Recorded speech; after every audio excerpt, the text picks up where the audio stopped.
Who's going to break his fifth world title?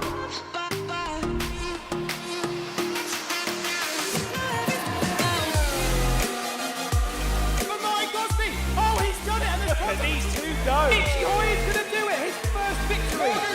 The World Championship is done. What a race it's been!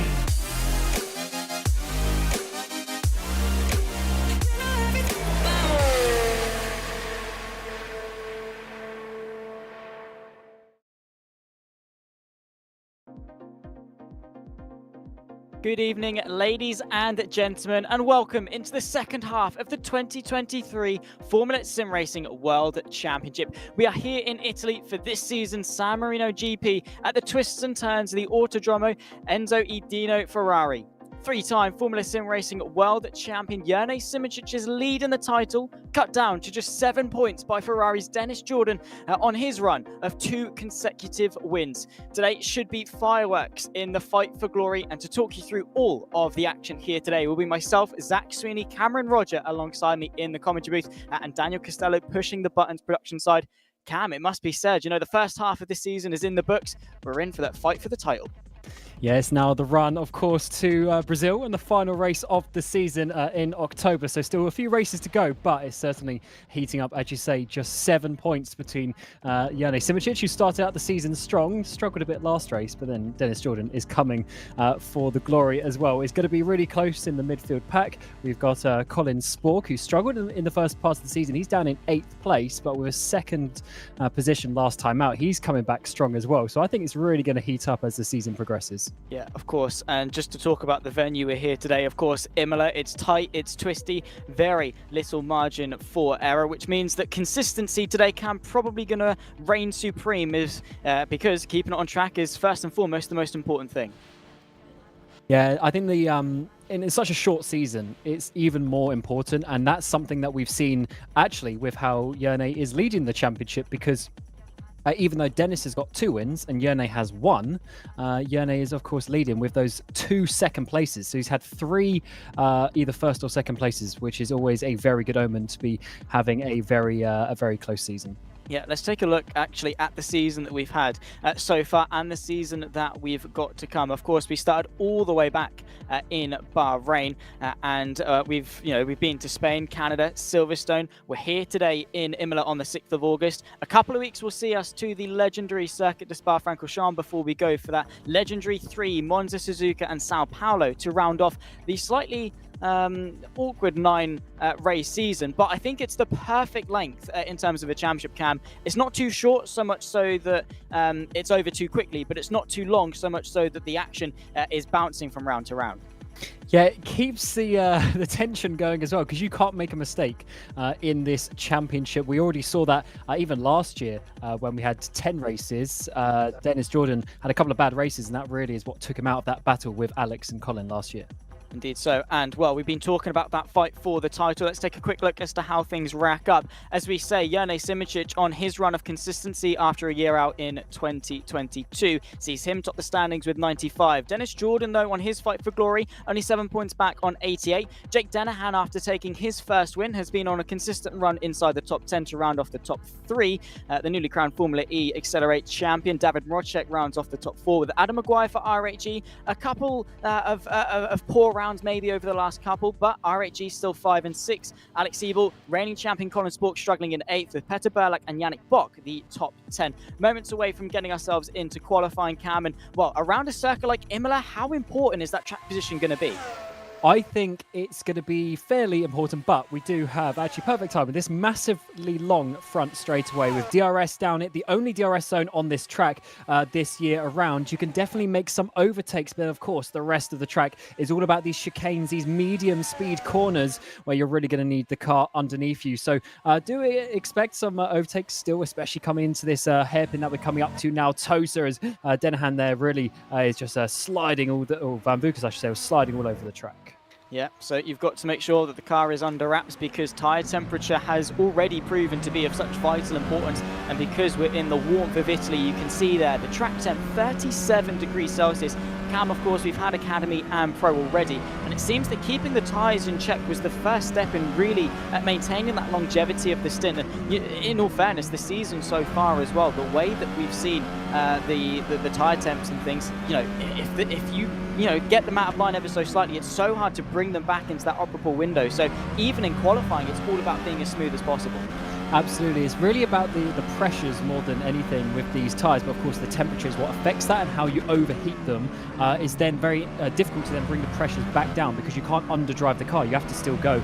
And let's see what Sport does coming out to the final corner. He's got purple first sector. Brakshock has got a purple middle sector coming up to the line. It's a massively long run to the line. We've got 15.2 from Bambukas already. Dennehan's just going to match that as well. Across the line, we're going to see a 15.0 from Sport, almost into the 14s. Yeah, very close, and a very good lap time to kick things off. Of course, Colin Spork won here last time we were in San Marino, the opening round of the 2022 season, and that saw him on his run to his first ever Formula Sim Racing World Championship. So he definitely is looking strong. Janis Brakshock as well up there already in the early stages into second. Again, his qualifying has proven really strong. The problem with the Arnage Brabham driver is his race trim, especially in Silverstone. His great qualifying was really hindered by the fact he wasn't able to keep the tyres in check over the course of the race.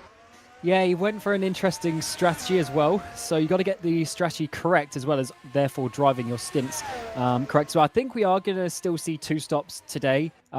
This track is a bit better on the tyres for sure compared to Silverstone, but I think a 1 stop is a bit of a stretch. And with such a long pit lane here, actually, I think 3 stop is out the window. So it's probably going to be a 2 stop. But if everyone does a 2 stop, is then going to be when do you use the tyres? Of course, we've seen the hards are going to be probably the preferred tyre. But then when do you use your medium stint? Are you going to do the undercut here and there? That is going to be the important part when we get to the race. Yeah, and strategy has already proven so much in this championship. I always think back to when we were at Spain for round 2, Jerne Simoncic, and doing that alternate strategy, and played the patient game, and very late on had that charge to see him win by sort of 4 or 5 seconds or so. So being clever with the tyres and fuel, I'm sure you'll know full well, Cam, is always a good thing to keep in mind. Yeah, the fuel is actually an interesting one around here, as I found out in the pro race just a few minutes ago. When you're obviously in clean air, you use a lot more fuel than when you're in a bit of a DRS train. And especially with the 2 long straights we have here coming out of the Variante Alta at the end of the track, that back straight down the hill and then out to the final corner all the way along the straight. If you have the slipstream down those 2 straights, you can easily save 0.1, 0.2, 0.3 a lap. And then if you average that over the course of the race distance, that's many litres you could actually save. And then, of course, at the start of the race, it's a game of how much fuel do you want to put in the car. Do you want to underfuel by a few litres, have a lighter car, have a bit more pace in that first stint? But then, of course, you run the risk of, if you lose the train, you're then maybe going to be running out of fuel. It's definitely an interesting gamble that we will see when we get to the race. Colin Spork, actually, on a purple first sector at the moment.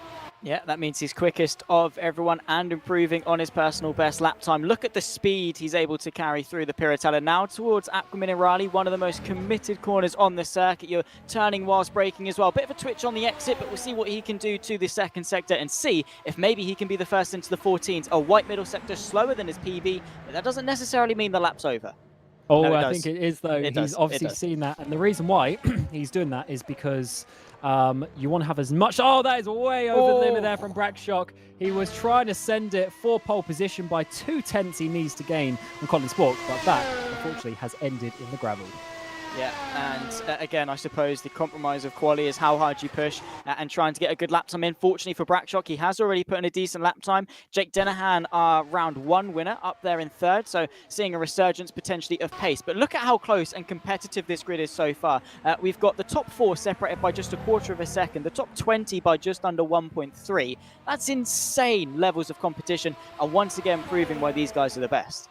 Yeah, it's quite interesting to see, though, that the top few are sort of standing out by a couple of tenths. Of course, Spork's got a couple of tenths there. Actually, just see where Mrocek's going to put himself 13th place. But if you see behind that, there's another couple of tenth gap between Dennehan and Jordan. So there seems to be these little packs of drivers. But then once you get into that midfield, everyone is just a few hundredths apart. And that is really actually for the especially the teams championship, that is the important part. Points go down to P20 now in the World Championship. So that bit from sort of 8th, 9th down to 20th, where it's just 1 point per position. If you gain 5 positions, that's 5 points, and they are very big for the teams, because at the end of the day, that's where they get the prize money from. Yeah, indeed so. So they are going to be pushing as hard as they can. That midfield has seen a lot in terms of battles, which is always great to see. But again, the standout performances, those inside the top 10, also have really impressed. And it means that you can go race to race, not really knowing where you stack up in performance, and it's why consistency is going to rule over the course of the whole season. Already seeing it in play over the course of the first half, and now we're into the second. It is going to mean just that little bit much as well. Here is Matt Williams for Royal Blue Racing, trying to search for a top 10 potentially in this qualifying session, but only 10 minutes come, of course, while 2023 sees the potential for more laps in the qualifying session. Still doesn't mean that 10 minutes is a very long time to put a lap in. Yeah, it's not. You still really only get 3 runs in qualifying. Of course, in the last sort of 3 or 4 years, you were limited to the 3 runs, whereas now it's unlimited. But of course, time-wise, you still pretty much just get that. Matt Williams, he's having a bit of a better drive actually today so far. He's only had a best place of 13th so far this season. A couple of races ago in Canada. The rest have been sort of 15, 16, 18. So he's struggled a bit, of course, getting some podiums at the end of last season. The final 2 races in the World Championship last year really, brought some good pace, but struggled a bit with the car this year. Again, it's about being as quick as you can. Jake Dennehan through the Piratellis, carrying a little bit too much speed, finds himself round. Have to say, a driver that has really impressed me in this qualifying session, Tom Lartalou. He's about to start one of his final laps in qualifying. The race clutch driver making his single-seater open-wheel debut for this season in the FSR World Championship.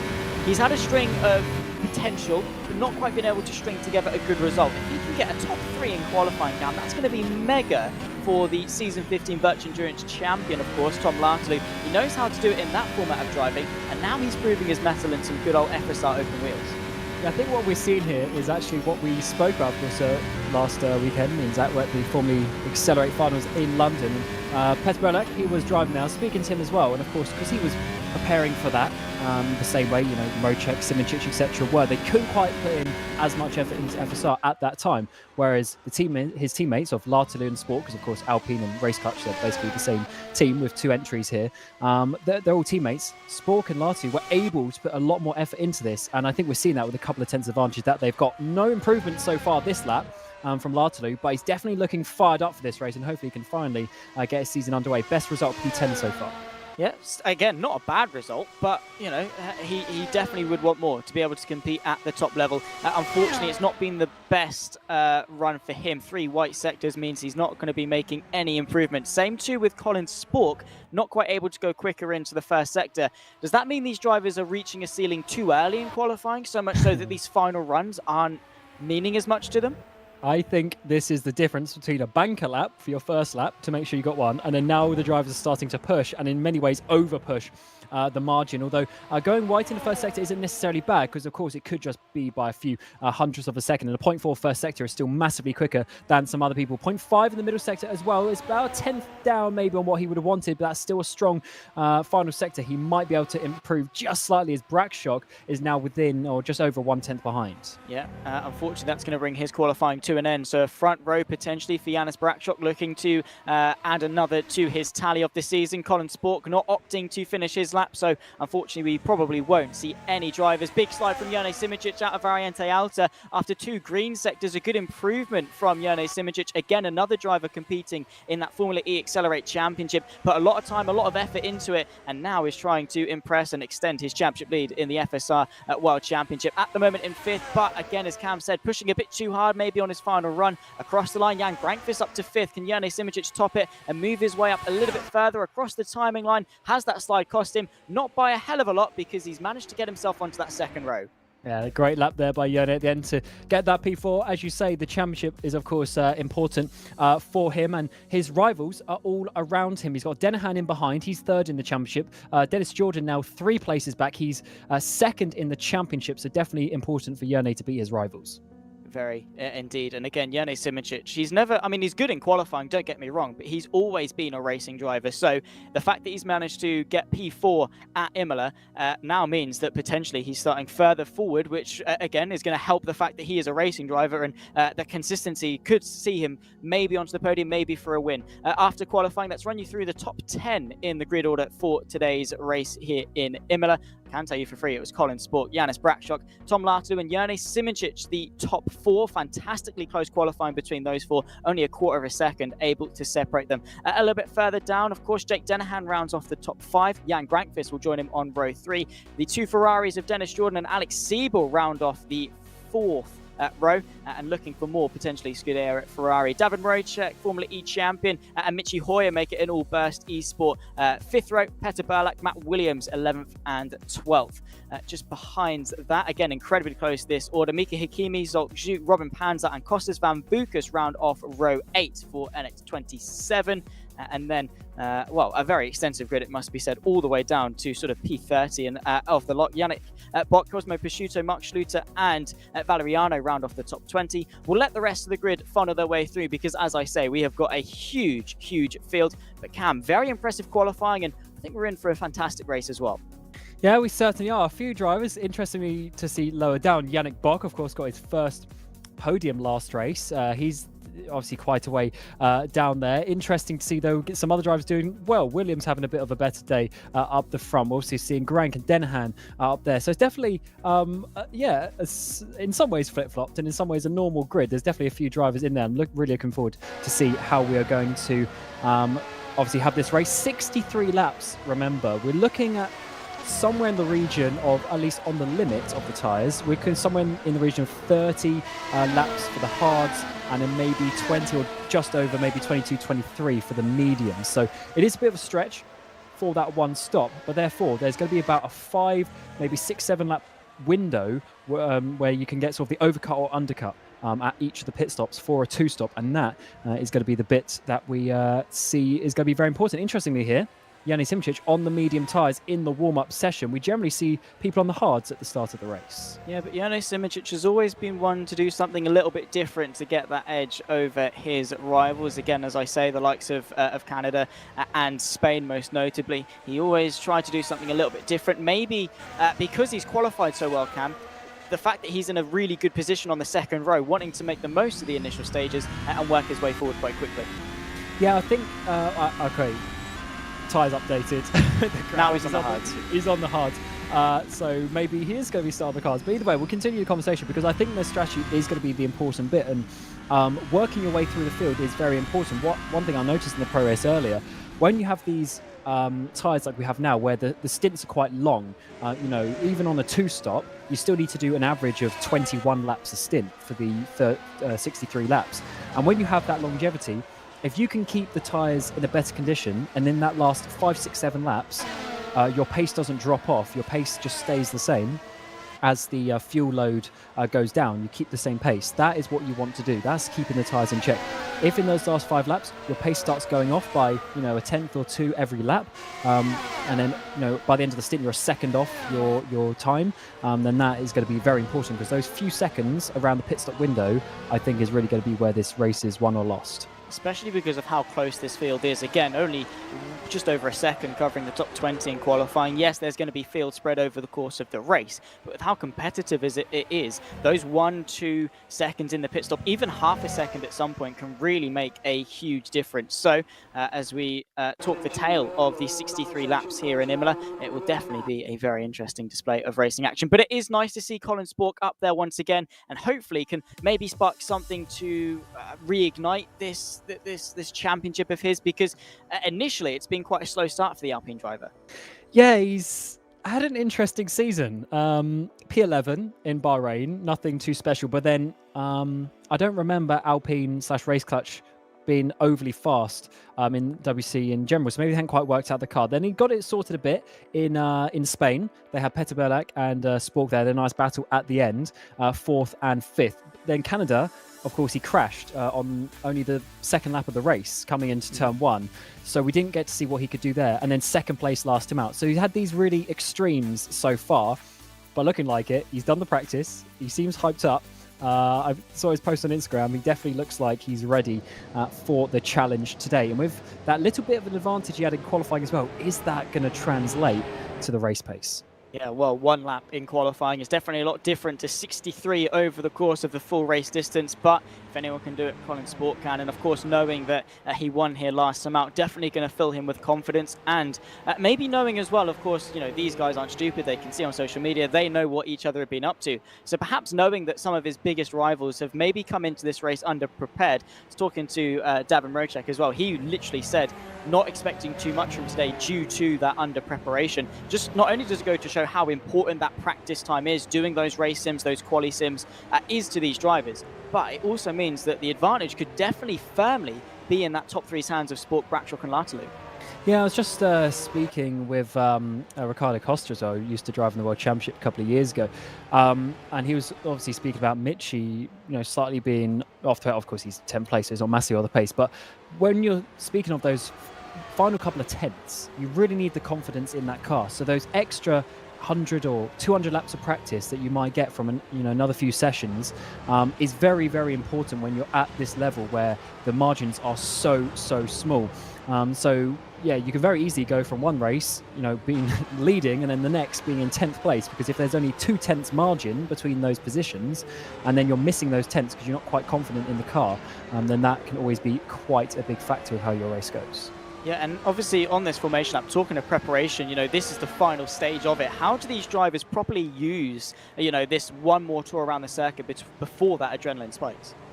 Yeah, it's this is a weird lap. For some people, they'll be trying to hype themselves up, getting ready for lap 1, and for others, they'll be trying to calm themselves down, keep the heart rate low, so you don't jump the start or do anything silly. It's definitely an interesting one. Everyone prepares themselves differently, but it's always a good thing to have those extra couple of minutes just to get yourself ready. But it does look like hard tyres for absolutely everyone on the grid, which is to be expected.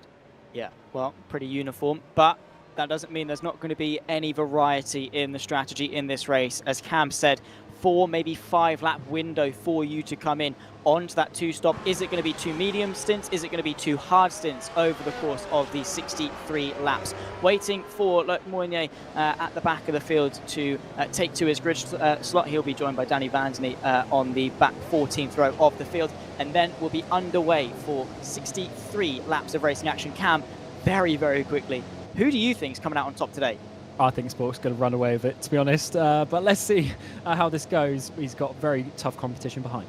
He does indeed. Well, Colin Sport, Yannick Bradshaw on the front row, Tom Lartaloo, Jerne Simoncic in behind. It's going to be fireworks here in Imola. Round 5 of the Formula Sim Racing VCO World Championship. It's moments away from getting itself underway. We are go in San Marino. Colin Sport getting a good jump from pole position. Yannick Bradshaw not quite able to boast the same success. Jerne Simoncic getting a good start on the second row. Outside line on Tom Lartaloo. Tries to catapult himself onto the podium places in the early moments. Tom Lartaloo a little bit vulnerable as well. Jake Dennehan trying to get himself into the mix. A great start though from the reigning champion. Yeah, awesome move by Simoncic. That was important. At the back of the grid, we are seeing some smoke and some dust coming up. Hopefully everyone is still going in a straight line. Seems to be pretty single file. There's one of the other Netrex cars. I think it might be Van Bukas going off in the background. He's lost the position to Schluter for 18th place, and Lalu as well also getting past. But it's very calm up towards the front. All cars spinning in the background. Maybe one of the Netrex cars. I think there's even off there going around.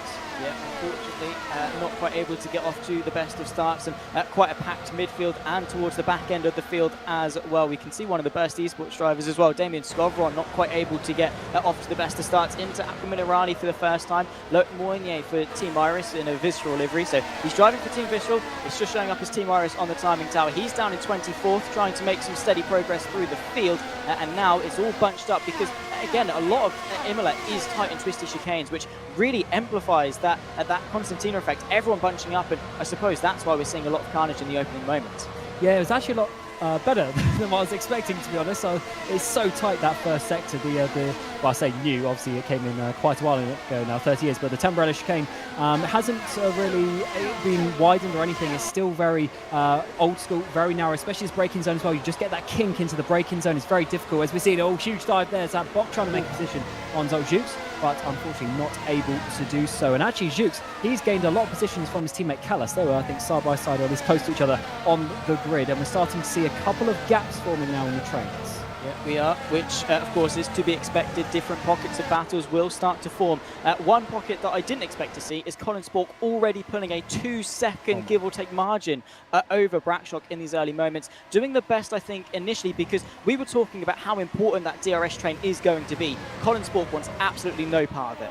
And one thing that's quite difficult about the hybrid, actually, because of course we've got hybrid in these cars, the drivers manually deploy that. It's about 150 horsepower or so that they get. And of course you then have to regen that in the braking. But at the start of the race, you can really use a lot because you don't want to, what we call clip, when you are in the braking zone, you get to then 100% battery and then the regen stops and all of a sudden you can't brake because you use the regen actually to slow the car down. So in the first couple laps, you actually need to deploy a lot so that you don't then regen straight away to 100%, but maybe he's pushing even harder also with the tyres to really start to pull a gap. Yeah, basically just use it while you have an opportunity to have the liberty of using it at your pleasure. Look at Jane Simic going to the outside of Janis Brackshock. Not too hard fought from the Arnaj Brabham driver. Simic making some steady progress. Good pace now in the race.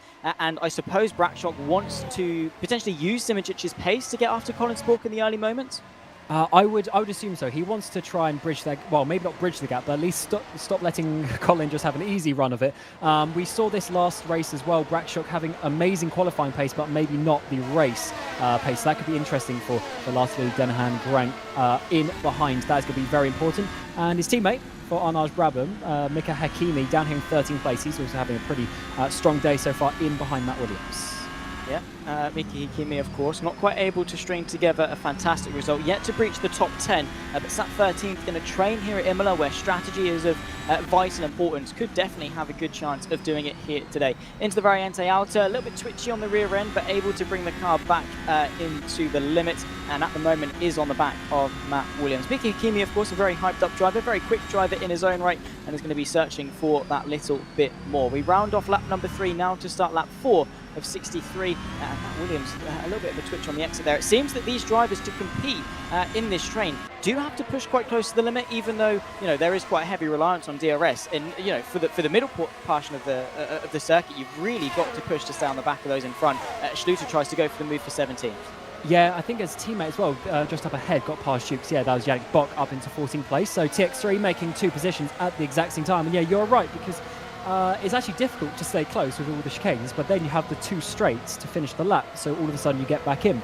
And what I've seen with the top speed as well, like in qualifying, there's some difference in downforce level as well. Some teams have taken a couple of clicks of wing off to have a bit faster car in a straight line at the end of the lap, but then some teams have a couple of clicks more. So in Sector 1, Sector 2, they can maybe pull away a couple of tenths. It's definitely an interesting one. But what isn't so far interesting is the race lead, Colin Spork.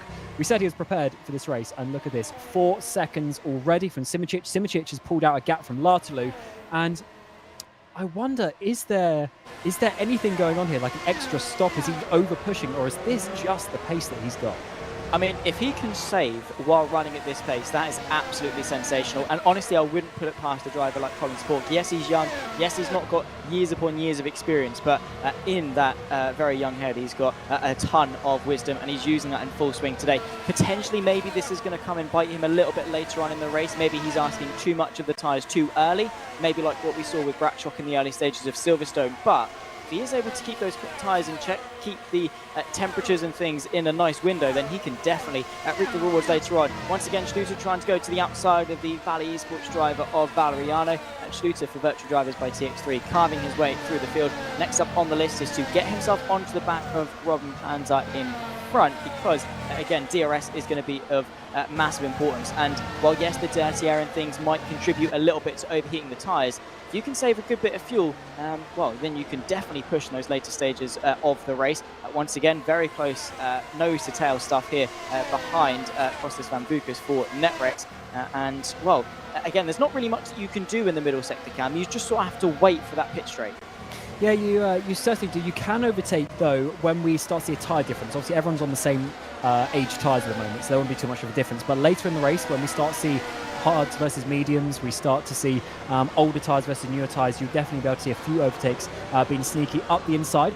But yeah, the middle sector is definitely a place where you have to be calm. But who's not being calm is Mazidis. He's losing a place there. Loic Meunier, who's just had a really strong result in the pro race earlier, is using that confidence here in WC. Up to 23rd, despite starting at the back because of late signing. Yeah, well, he's really pushing as hard as he can, and you can see that with a bit of a slide on the exit of rFactor 2. Stavros Muzeidis trying to follow as close as he can as well. Of course, you've got to stay within 7/10 in order to reap the reward of some DRS. You can see side by side as Damian Skovron tries to move his way to the outside of Danny Van Den Eek, but into the Tamburello chicane, very easy to go around the outside unless the driver in front of you jumps over the sausage curbs. Now going into the Villeneuve chicane, Damian Skovron going for the very brave overtake around the outside, and fortunately the NetRex driver is thinking of the wiser to back out of that one. Yeah, Van Den Eek not having the best exit out of the first chicane, and I think a bit of push to pass was coming into play there for Skovron just to make sure that he got past as well. Back to this battle of Hakimi and Williams. Williams dropping off the back of Burlak by a couple of seconds. And look, Hakimi always pushing the Royal Blue, but actually that was a little bit too close. Unfortunately, just lost the rear on the exit. But I think he definitely has a bit more speed than the Royal Blue driver so far. Coming through Variante Alto, again, almost pushing him. Definitely very confident in this moment in the race. Yeah, definitely using his pace to full effect, and again, he doesn't really want to spend too much time battling with Williams, because not only is that going to lose him time in the long run, that's why though, and talking about saving his tyres, he's definitely not going to be doing his tyres any favours here. Jake Dennehan with a burst of pace goes to the inside of Jerne Simijic to get himself up into second place. So Jerne Simijic was meant to be the one leading the train, but Jake Dennehan with this second wind of pace 7 laps into the race, and well, he finds himself up into second. 4.5 seconds off the race leader though. It doesn't seem that anyone, no matter who is leading this train from second downwards, is able to make much of a dent. Maybe they're all hunkering down playing the long game, but at the moment Colin Spork is unbeatable. Yeah, I'm not gonna lie, Spork's pace is absolutely ridiculous. A 20.2 on the previous lap. Everyone else is doing high 20s, maybe into the 21s. So yeah, he's at least half a second, if not more, faster than everyone else on the field. So definitely amazing pace at the front. Dennehan is going to be trying to hold on to that one. He did have a better lap last time. He did have a 0.3, but that's of course with the slipstream and the DRS coming down that main straight on Jerne Simijic for the overtake. So definitely an interesting race. Still to be had at the front. We'll see how that one develops. This one though is something that I was a little bit interested to see. Brackshop is dropping the way down, and the Ferraris and now the 2 burst cars in behind are going to be starting to put that pressure on and trying to get through. It's interesting though that Brackshot once again struggling with that race pace compared to quali. Yeah, what could be the issue for that though? Because it seems to become a running theme for Brackshot. His pace is there, the potential is there for sure, but as soon as he gets into the race, he can't quite translate that. And already Alex Siebel is able to find his way past. I'm sure Michi Hoyer will make quick work of him as well, just in behind.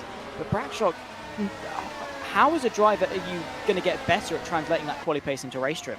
There are 2 things. One, I think, is to be fast in qualifying, you also have to be hard on the tyres, and maybe he's then too hard in the first couple of laps of the race. Here's Mazidis Prosciutto side by side through the first chicane as Royal Blue driver goes all the way around the outside of the final apex. We're also getting Ivan Leonov getting involved in this one, who gets past the valet driver as well into Villeneuve.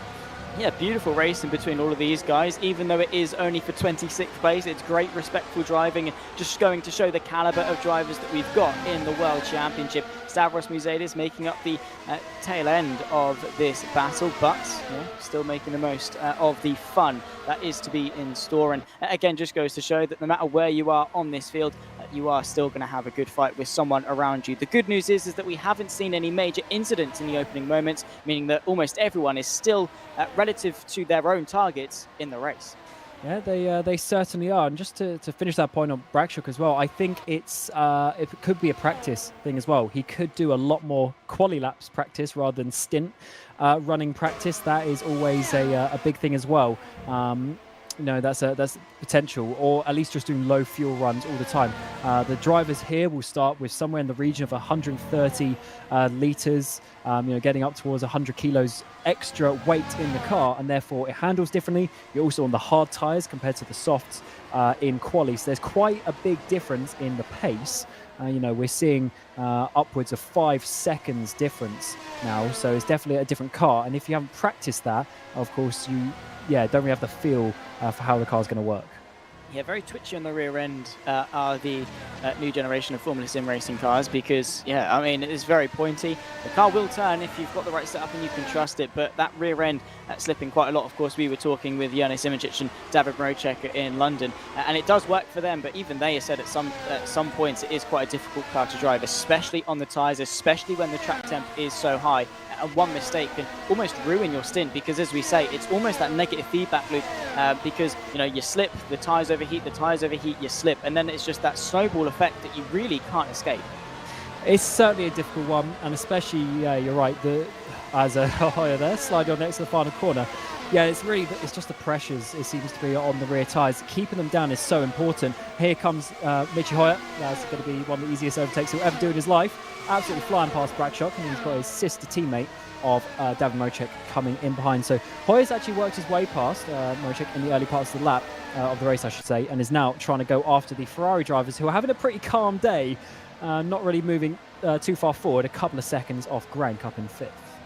Yeah, he's pushing as much as he possibly can. Ferrari trying to close the gap, I suppose, to Simoncic, especially for Dennis Jordan, off the back of 2 race wins in a row. Would want a little bit more. Getting a bit argy-bargy still in the background. Ivan Leonov and Cosmo Prosciutto batting it out over P25. Prosciutto running a little bit wide once again through Villeneuve onto the gravel, slows him down way too much. Stavros Muzeidis says thank you very much. It gets given a little bit of space into Tosa, but Cosmo Prosciutto not off to the best of starts, unfortunately, pushing a bit too hard for 25th. Yeah, that is the perfect example of how you have to keep it so sort of on rails on this track. You can't go wide.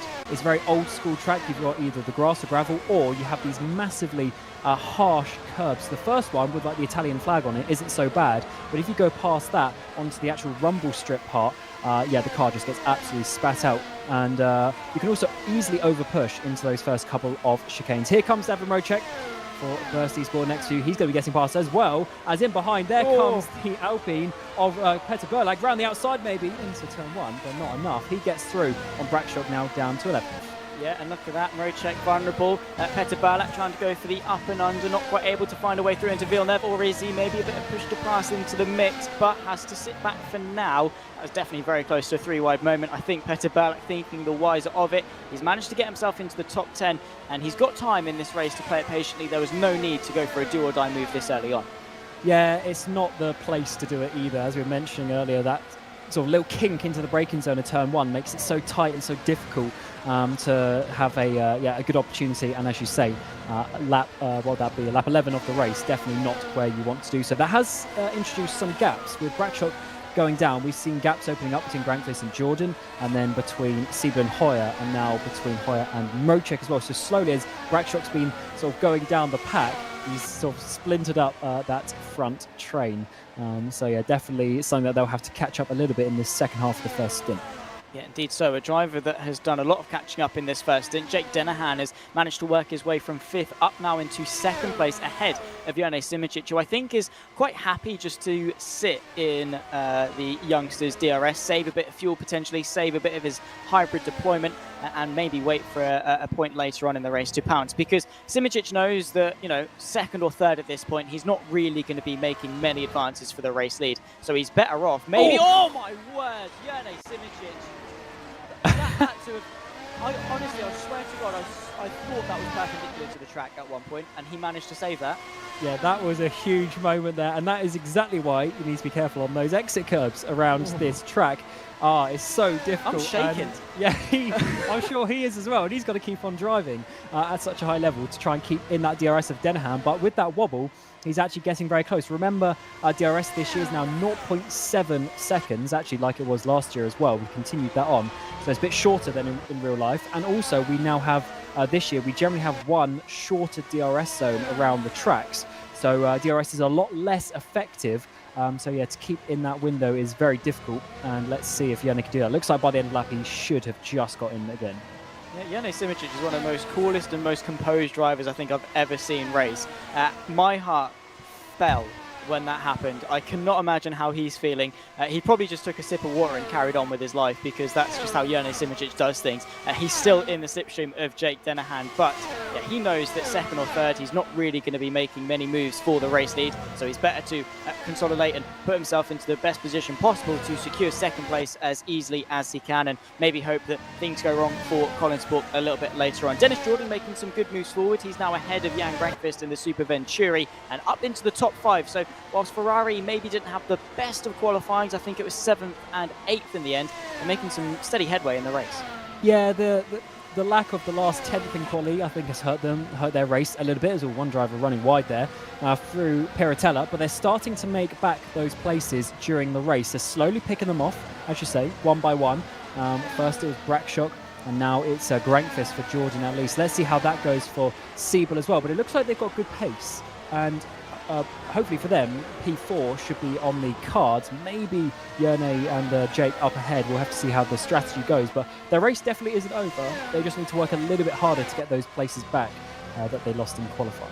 Yeah, the problem is that if you don't have a great qualifying, by the time your pace actually comes to fruition, chances are the field has already spread. Fortunately for Dennis Jordan, he is only a couple of seconds off Jane Simičić, about 3 seconds on that fight for the podium. So it's not an impossible gap to close. It just isn't quite ideal. Fortunately, he's been able to make his way forward in the first half of the first stint, which is always a great start, and has definitely gotten himself a good position. And I suppose maybe if the pace is off in Imola, the gap is only at 7 points. So if you are going to limit the damage, a top 5 is definitely one of the best ways to do that in the battle for the championship. Yeah, if you get top 5s every race of the season, you're going to be up there. Maybe you're not going to win the championship, but you're at least going to be fighting towards the front. And that is, yeah, almost like the recovery drives that you have to do on a slightly worse day. And the issue is, here for Colin Spork, as we were saying, we've only had 4 races so far this year, and he's had an 11th and a DNF. So that is why he's so far down, because he's sort of massively behind in those races, whereas we see Jordan, he has 5th, 9th, 2 first places. Yerne's had 2nd, 1st, 2nd, and a 6th. So yeah, that consistency up the front is definitely what you need. Even Denahan, 3rd place in the championship, he's had a 10th place in Barcelona. So it does seem like everyone's a little bit all over the place this season, but when you see the train, when you see how close it is between these drivers, you can see, just how close the battles are. Yeah, maybe you can get away with it in lower grids of competition, but you cannot at all get away with it in the FSR VCO World Championship, because it is a pack of wolves, and as soon as you give them an opportunity to chew you up and spit you out, they will. Look into the inside. Tom Lartalou under a little bit of pressure. This is one of the burst cars trying to fight his way forward. Jane Simičić caught between Jake Denahan and Tom Lartalou, who's making up the rear of this train. He's trying to find his way into 3rd. And Simičić now, this is probably going to light a fire under his backside to maybe spark a move for Denahan, because he does not want to risk falling off the podium.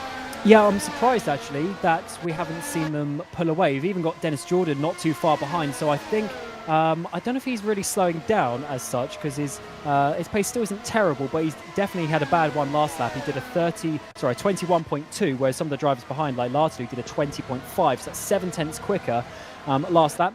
But as we said, the consistency of this track is so difficult with the curbs, with everything. It's really a track you have to keep absolutely nailed to the racing line. You start making a couple of mistakes, and then you start struggling just a little bit. So let's see how this one develops, at least towards the front. But I don't know if Jake's going to be in P2 for long. Yeah, you're in it for the long haul, essentially, and Jake definitely is going to start to feel the pressure of both Simičić and Lartalou, 2 very well accomplished drivers in the world of esports, rFactor 2 especially, Simičić more specifically to FSR, so Jake Denahan is going to be doing his best, I think, to keep the 2 behind, but with how powerful the DRS is at this circuit, a long run from the DRS activation point down to when you start braking for the Tambrella chicane, match that with a bit of hybrid deployment, and you can very easily become a sitting duck. And Denahan needs to weigh up how much of that hybrid deployment does he want to use in defense versus how much he might need to use a little bit later on. Yeah, it's definitely a difficult one that you have to balance throughout the race. It's a lot of time, actually. So as we mentioned earlier, it's about 150, 160 horsepower gain. So if you can use that, even for half a second extra on a straight, you can easily gain a 1/10, 2 tenths here and there.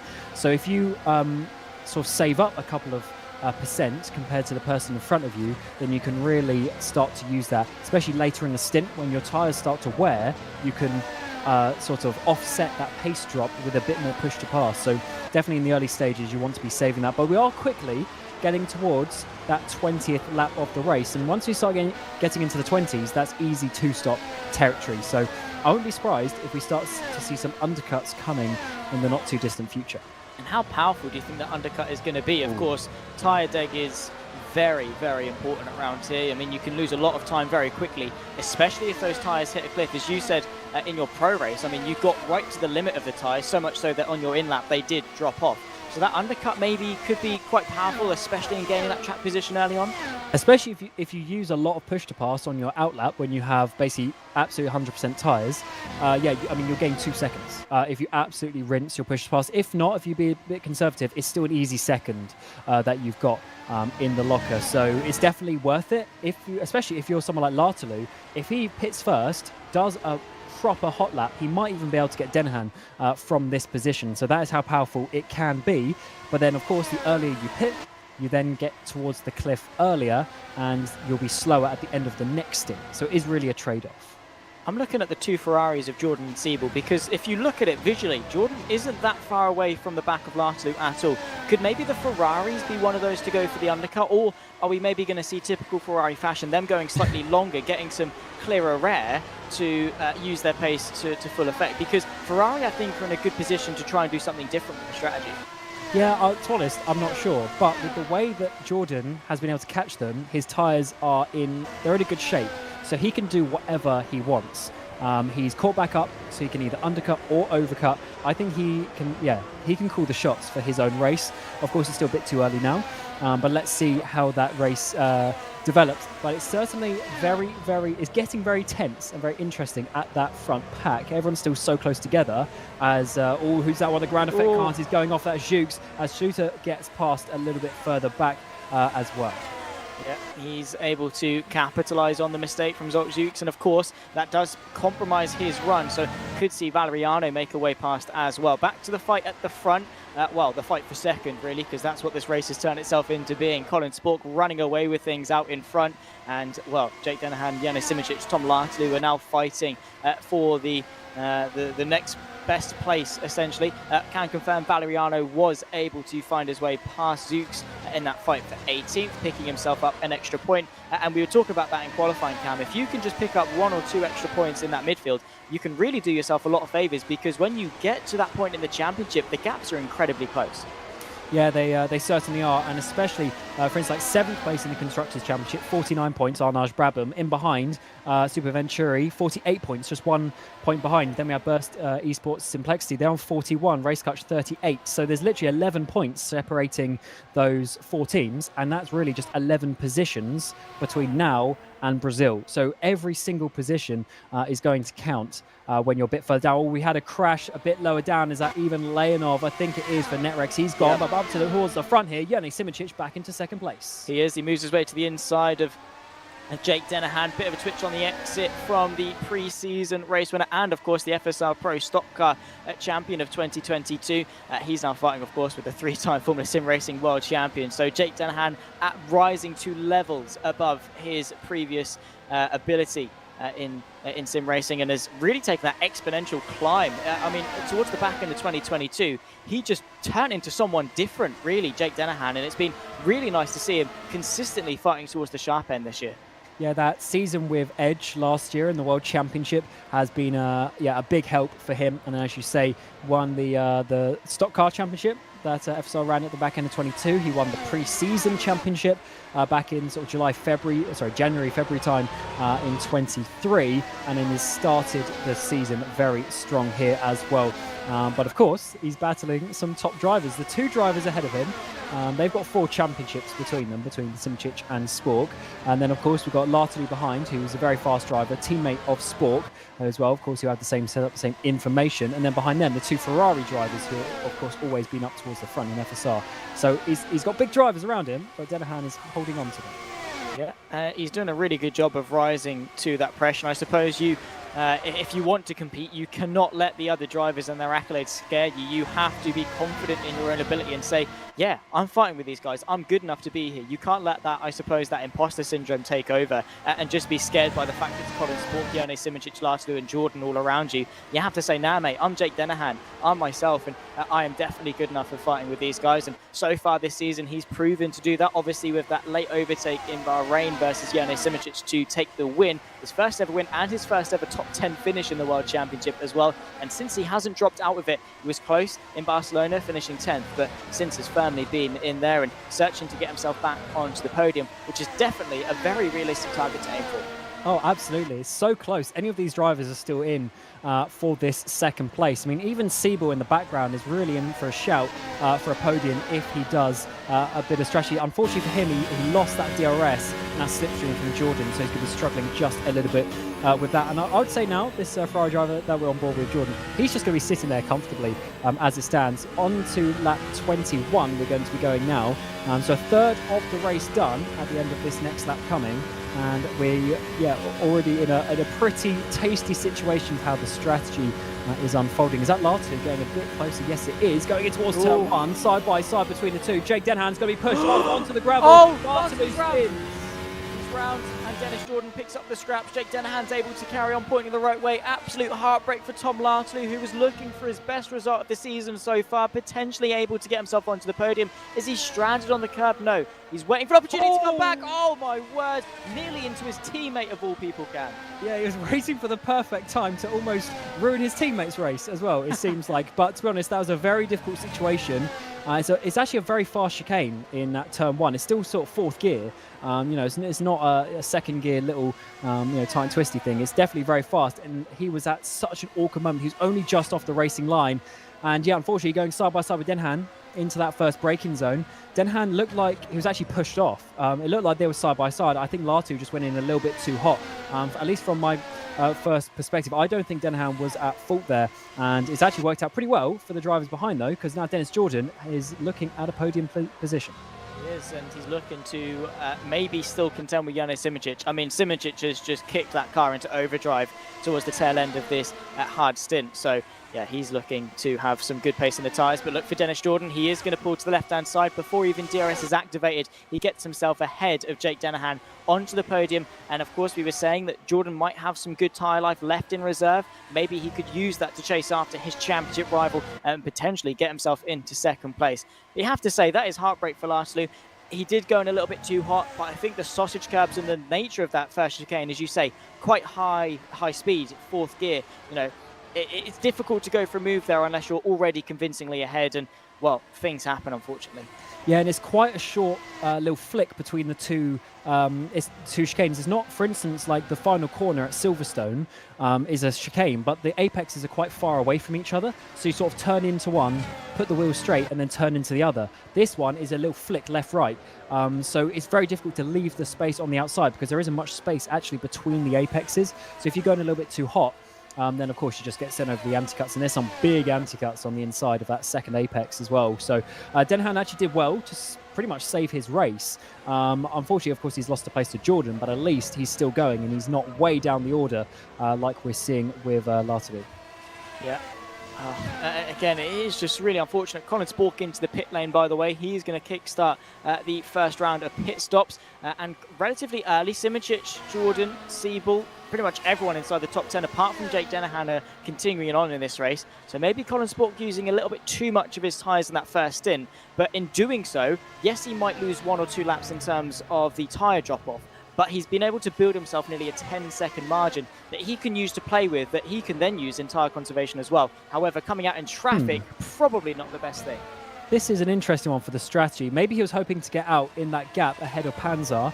But to be honest, I don't think he's used too much tyre. I think he's completely got it in control, because if he does another 22 laps, then that's 44, and then #blessed. And then he's got 19 laps to go on the mediums with obviously 19 laps of fuel as well, which is definitely doable. There goes his sister teammate, Panzer. He won't be fighting him up the hill. So yeah, Colin is definitely in control of this race. He pushed hard. He's got the gap as well. So I don't think Simičić is going to be able to catch down that 10 seconds on pace either way. Yeah, it's going to be tough unless something drastic happens. But, of course, Alpine and Race Clutch, their association, Jürgen van Bergen definitely would have had some stern words with everyone not to get in each other's way. And Panzer definitely playing the team game quite nicely. And Spork can now settle himself into some good pace out in front. And now I suppose this is crunch time for Simičić, Jordan and Siebel. Jordan been able to do really good job. Of course, he's within that 7/10 margin of Simičić into the DRS. Siebel comes into the pit lane. Same too with Michi Hoyer as well. Simičić and Jordan able to continue on. Fantastic stuff from Jordan, though. His pace is quite astonishing towards the tail end of these stints.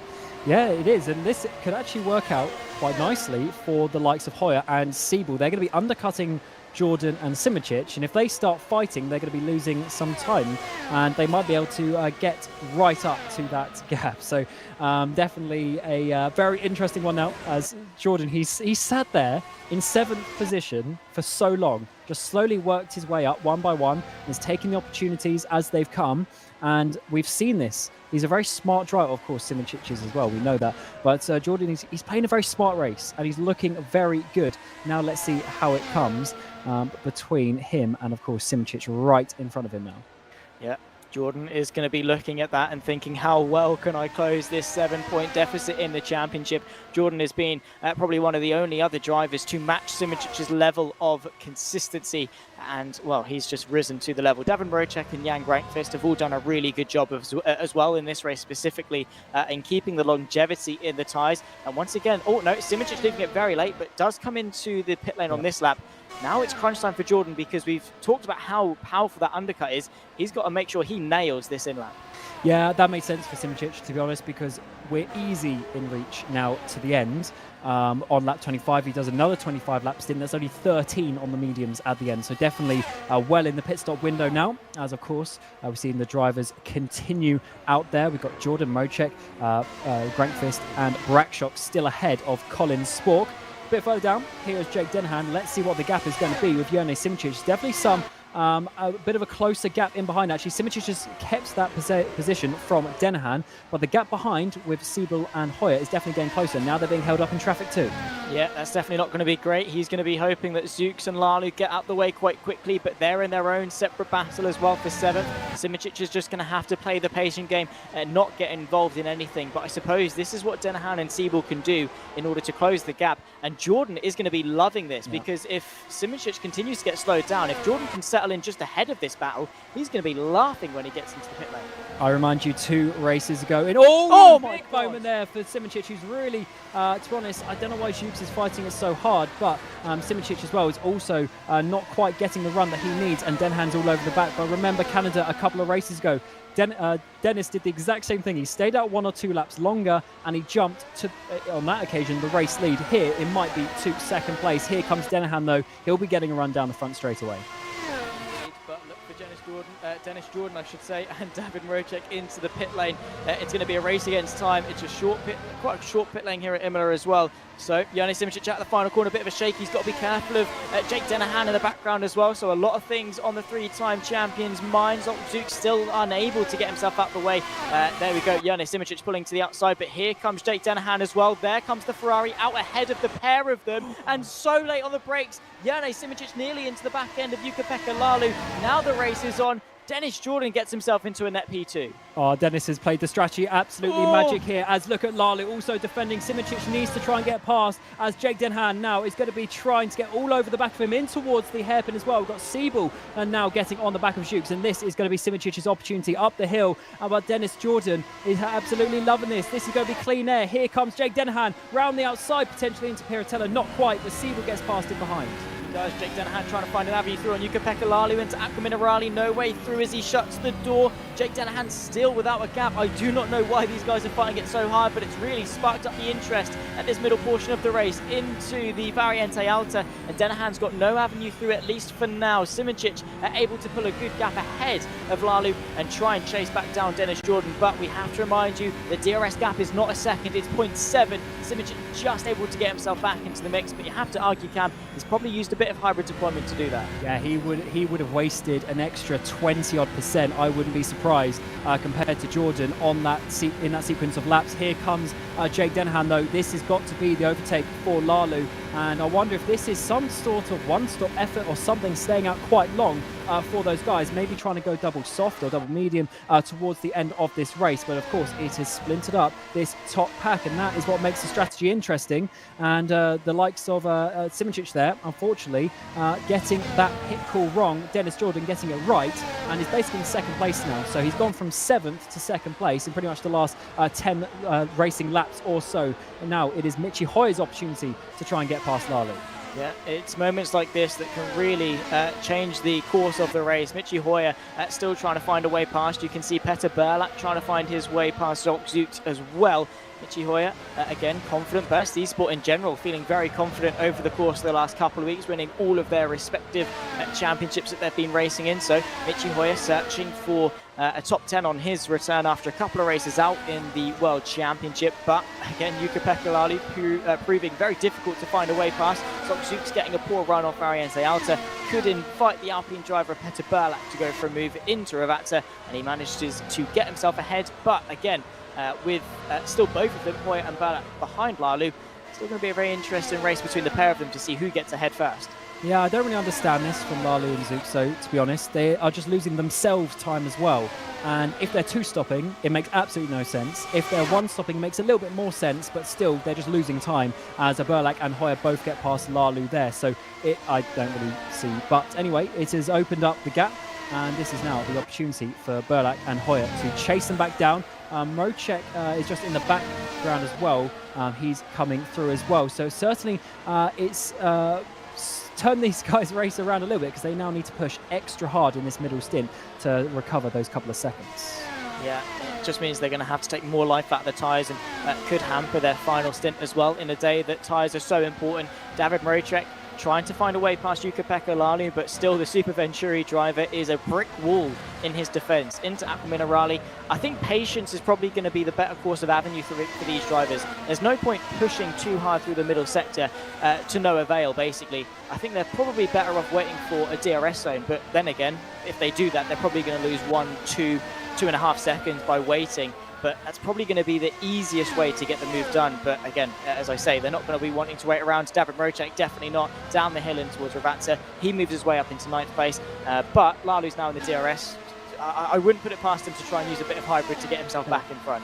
And he's pitting now as well, so that's a bit too early for a one-stop. So I don't quite get it. Last lap was a 23.5 as well, or something like that for Lalu, maybe 23.3. It just popped away, unfortunately. But that's slow. So he lost time himself by the battling.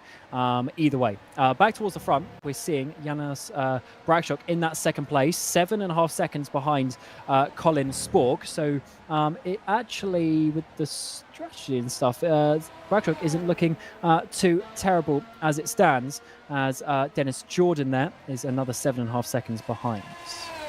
Yeah. And wait, Jordan he hasn't stopped. really good? My bad. Who, Bragshok? No, of course he hasn't. Yeah, I was thinking for one moment he undercut to that point, but no, he hasn't stopped. So is he trying a one-stop? Because, genuinely, if he can get well into the 30s, Dennis is still behind him, it has half a chance of working. So we might have dealt with Bragshok too quickly here, because obviously he dropped in the first stint. Could that be supreme conservation, and could explain why his pace hasn't been too great? If he's going for longevity, I mean, yeah, Colin Spork is running away with this, but I mean, he's still got what, 6.5 seconds to play with to Dennis Jordan. If what, let's say he gets to lap 35, that's going to be only 28 on the mediums, which is difficult, maybe, but doable. Yeah, I think he needs to get closer to 25 on the mediums, which would be lap 38. Yeah. So we'll see, because he was dropping way down. So if he can still get a top 5 with this strategy, and 5th place at the moment is 10 seconds behind him, so you've got 10 seconds to lose over the course of those 8 laps, plus of course he'll struggle in the final 3, 4, 5 laps in the race as well. It might end up working, but I think it is a bit of a stretch. Yeah, it is going to be a stretch, but I suppose in Bragshok's position, he's committed to it. He can't change now. And when you do go for these unorthodox strategies, you've just got to trust your gut and commit to the bit, because you are going to be better off sticking with it. Even if it's the poorest strategy, if you then change your mind halfway through, you're going to lose a ton of time. So Bragshok, he's bit the bullet, and now he's got to live with it and hope that it pays off in the end, which I'd say a top 10 is still definitely doable. It just depends as to how well he can manage the tyres. That medium stint, of course, with it being a softer compounded tyre, is definitely going to be very difficult. His last lap at 21.7, Jordan's at 19.6, same too for Simoncic, but a little bit further down, they're into the 20s, so he's not losing a ton of time relative to them. Yes, about a second a lap. That's definitely manageable, and, well, he's got 10 seconds to play with. He's losing a second a lap, and he only needs to save for the next sort of 8 laps or so. He's still got a couple of seconds to play with. Yeah, the difficulty for him is he was in second place at the start, so that was his target, as we're going to see Matt Williams there get past Jukes for 11th place as it stands. Grankfist just up ahead on the mediums, interestingly enough, as well, so really one of the first drivers to try something different on the tyres there for Brackshawk. He was in second place at the beginning, so if he doesn't finish second place at the end, then I would still see it as the wrong strategy to choose in that regard, but certainly of course, you've got to try something sometimes, and maybe that is going to be what he's going to be trying. We will find out if he can make it to at least lap 35 or so. And back to this battle with Hoyer. Burlak has got past for that 7th place, and now Hoyer's got his teammate in behind, so Hoyer's definitely not quite keeping that pace up with Siebel like we saw in the previous stint. Yeah, for whatever reason, but he's still definitely got some decent pace. It's not like he's dropped off the cliff. It might just get to the point where it might be more beneficial to allow Mrocek through, so he can maybe make best use of his pace. Again, the Burst team of Mrocek, Burst eSport, Nextview is the one that's leading the way in the team's championship, so might be better to maximise the point on that side, but also Burst eSports and Plexity have got their own battles in the midfield fight for the team, so again, Mitchie Hoy is going to want to make the most of the team's points in that respective. But at the moment, the pace seems to be fairly equal. Maybe it's going to be Hoyer and Mrocek trying to tag team against Burlak, or use Burlak to drive him onto the back of that train behind Siebel.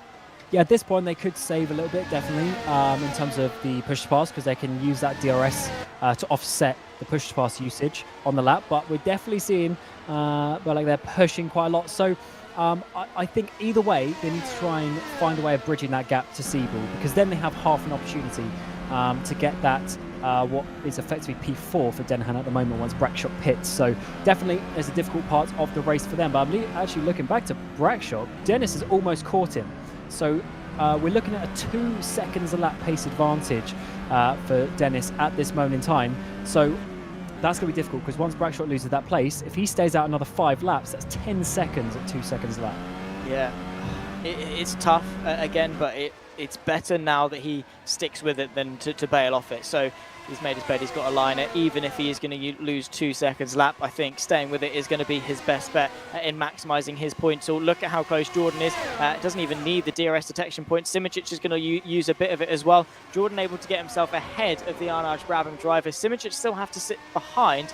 Maybe that was strategical from Jordan to maybe get out that DRS range from Simičić. Here comes Simičić as well, actually, in towards Villeneuve. So Brackshot absolutely very slow, because of course there'll be a bit of a hybrid there for Simičić, but of course Brackshot couldn't even get out of that first chicane quick enough to even have half an idea of defending, and look at the gap already that they're pulling. So this is now a race for Brackshot of how far can he go, because of course if he pits too early, then he'll also have an extremely long stint on the mediums and he'll struggle there as well. So it's now how long can he go, and how long does he want to stay out and lose with this effective undercut from everyone else? Yeah, but I suppose as the race goes on, he burns the fuel off, which means that there's less weight and therefore a little bit less strain on the tyres. So maybe his medium stint won't be dreadful. It might be the same difficulty as the hards, potentially? Potentially, yeah. But I still think, oh man, even 25 laps on 25 laps of fuel is starting to stretch the mediums, I would say. So to go further than that, of course, you're going to be losing time. So it's definitely beyond the limit of the tyres. It just depends if he can keep that pace up. As we're looking, Denahan's dropped away off the battle with Jordan and Simičić, and now Siebel's coming through. Yeah, Siebel looking to the left-hand side with DRS, of course, flies past as if he's in a different universe in that Ferrari, catapults himself up into 5th place. Jake Denahan was none the wiser really to it, couldn't do much in order to defend. And Jake Denahan, who was once in contention for the podium, it will be fighting for 5th place, which of course if they continue to close Brackshot, I don't think Brackshot's in the same race as these two, so at the very least a top 5 for Denahan, but what's not to say this pace won't continue to fall off, and the likes of Burlak and Hoyer and Mrocek can get onto the back of him as well. Yeah, regarding the championship, this is a difficult one for Denahan. He's already 22 points off Simičić. He's 15 off Dennis Jordan. And he's going to be, of course, because there's a drive of Siebel in between them, assuming he's going to get Brackshot as well, he's going to be losing another 5 to Simičić and another, what's that going to be, 9 to Jordan as it stands. So that gap is starting to get scarily close.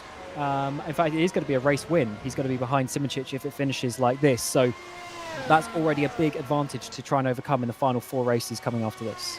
Yeah, I think it might be turning itself into a 2-horse race between Simoncic and Jordan because with the level of consistency needed as Siebel goes for the move on Brackshock, again, won't be too hard fought. The Ferrari driver able to move his way up into 4th. So again, Ferrari playing it really nicely with the long game. Siebel maybe not quite onto the pace as Jordan, but the longevity he's able to get out of the tyres means that later on in the stint as Denahan tries to replicate it into the Villeneuve chicane as well.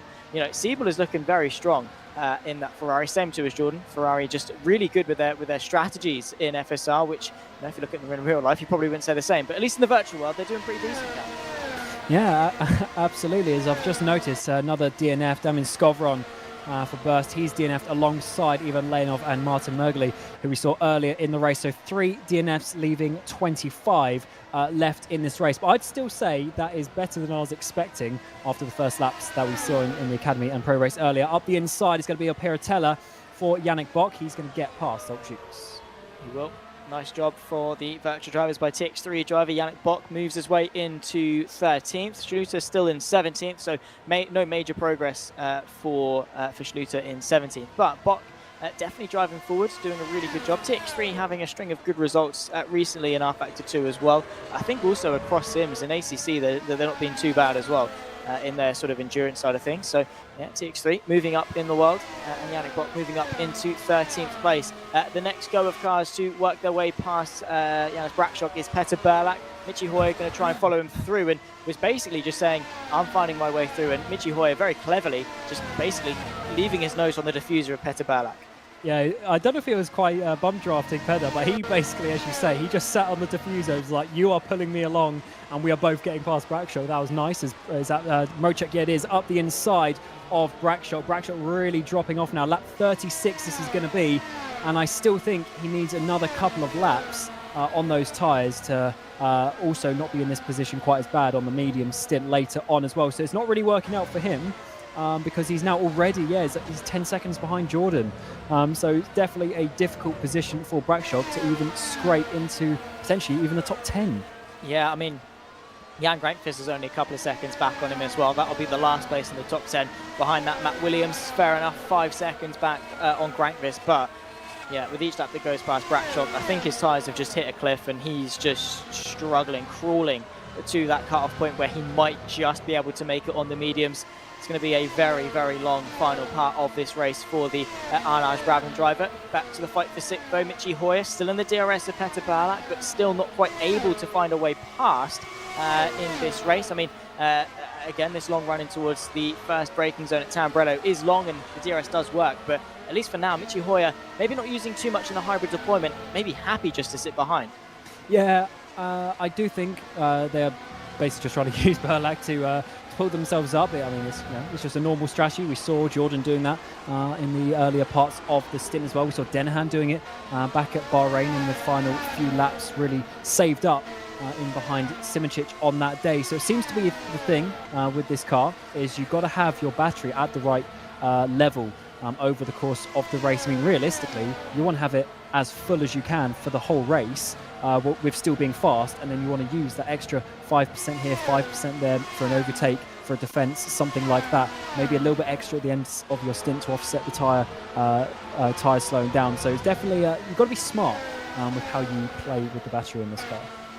Yeah, it's a very interesting concept, and I'm very glad we have it because it adds an extra dynamic to the strategy of the races, and it just means that you can't, use it all at once. You can't just go for one sudden burst of it because very hard to regain it, essentially, at least to a decent level. I mean, if you're sat in the DRS train, sure, it might be able to be beneficial, but if you want to go for overtakes and defenses, you have to at least have some stored away in the battery. Into the pit lane, finally, Yannick Brackshock at 38, so right on target, but still 25 lap medium stint is going to be tough. Yeah, it's actually the end of 37, so 26 laps. It's going to be the same situation. The last, from lap 20 to 26 is going to be a struggle. I think that's definitely a bit easier, though, getting to that compared to getting to lap 37 on the hards, as we're also seeing a driver of Jukes coming into the pit lane, going on to the mediums as well. Yeah, he's going to be trying to get himself to the end if he can, or cut his medium stint in half and go for 2 potentially. It is going to be very, very difficult for these guys to save, but maybe if Brackshot can get into the DRS of Valeriano, can get pulled along ever so slightly and try and keep some life in those medium tyres if he possibly can. His teammate Mika Hakimi under a little bit of pressure from Mark Schluter as he tries to make some progress on the Netrex car of Kostas Van Vukas just ahead. And so now they're developing themselves into a bit of a 3-car train. It's been a decent race for Hakimi, but still yet to be able to see the glory of a top 10. Yeah, it would be good actually to see that team getting in there. Of course, we had Arnage in competition before, but Brabham is a new name to FSR. It'd be good to get them up, as well as the driver of Hakimi as well, who of course just a couple of years ago in 2021 raced in the Academy Championships of the 3rd division of FSR and is now working his way up into the World Championship in this pretty close battle now for P13. And such is the way and the pace of Collins Sport. They're 50 seconds off the lead, which is crazy, even though they're in such a tight battle themselves. Yeah, well, even Dennis Jordan is 18.5 seconds off Colin Spork, so, you know, don't feel too bad about yourself, guys, because even some of the best are still falling victim to the reigning champion. A little bit further back, Janis Brackshot finds his way past Valeriano and up into 18th place. Yeah, he's definitely got the pace over Valeriano on those fresh and medium tyres, but he can't get too carried away, and he doesn't want to take too much life out of those tyres too early on, because he really has to hunker down for a marathon of a stint. Yeah, he certainly does. 1 minute off the lead, of course. The guys ahead owe a pit stop, and it is a pretty long delta here compared to some other tracks, but wow, the pace at the front has been absolutely ridiculous from this man, Colin Spork, as you say, Zach. Reigning champion, hasn't had the best start to the season, really. Started to turn it around, though, in the last race, 2nd place, and here, I mean, I think we can say this is a pretty slam dunk victory as long as he doesn't bin it. Yeah, what is it with Dutch drivers and open wheels and dominating? I don't get it.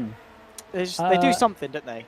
Yeah, especially as, of course, a few years ago, the wonderful Bunner House, 5 in a row he got between 2010 and 14. So definitely is a bit of a thing in the FSR World Championship and, of course, in real life as well. But there are close battles in behind, and Simičić has not let Dennis go for 2nd place. He hasn't. He's been right on the tail end of the Scuderia Ferrari eSports team driver. His championship rival, I think most importantly, that's all Simičić cares about, and trying to minimise the points he's going to be losing, maybe even trying to gain some points in the championship. Coming into today, it was 7th. As they sit 2nd and 3rd, it will be a 4 points gain for Jordan, which will more than halve the gap down to just 3 points in the championship hunt. But if Simičić can get ahead, it's going to increase to 11. So there is a big swing, an 8-point swing, in fact, between the two. Simičić wants to be on the better end of that 8-point swing.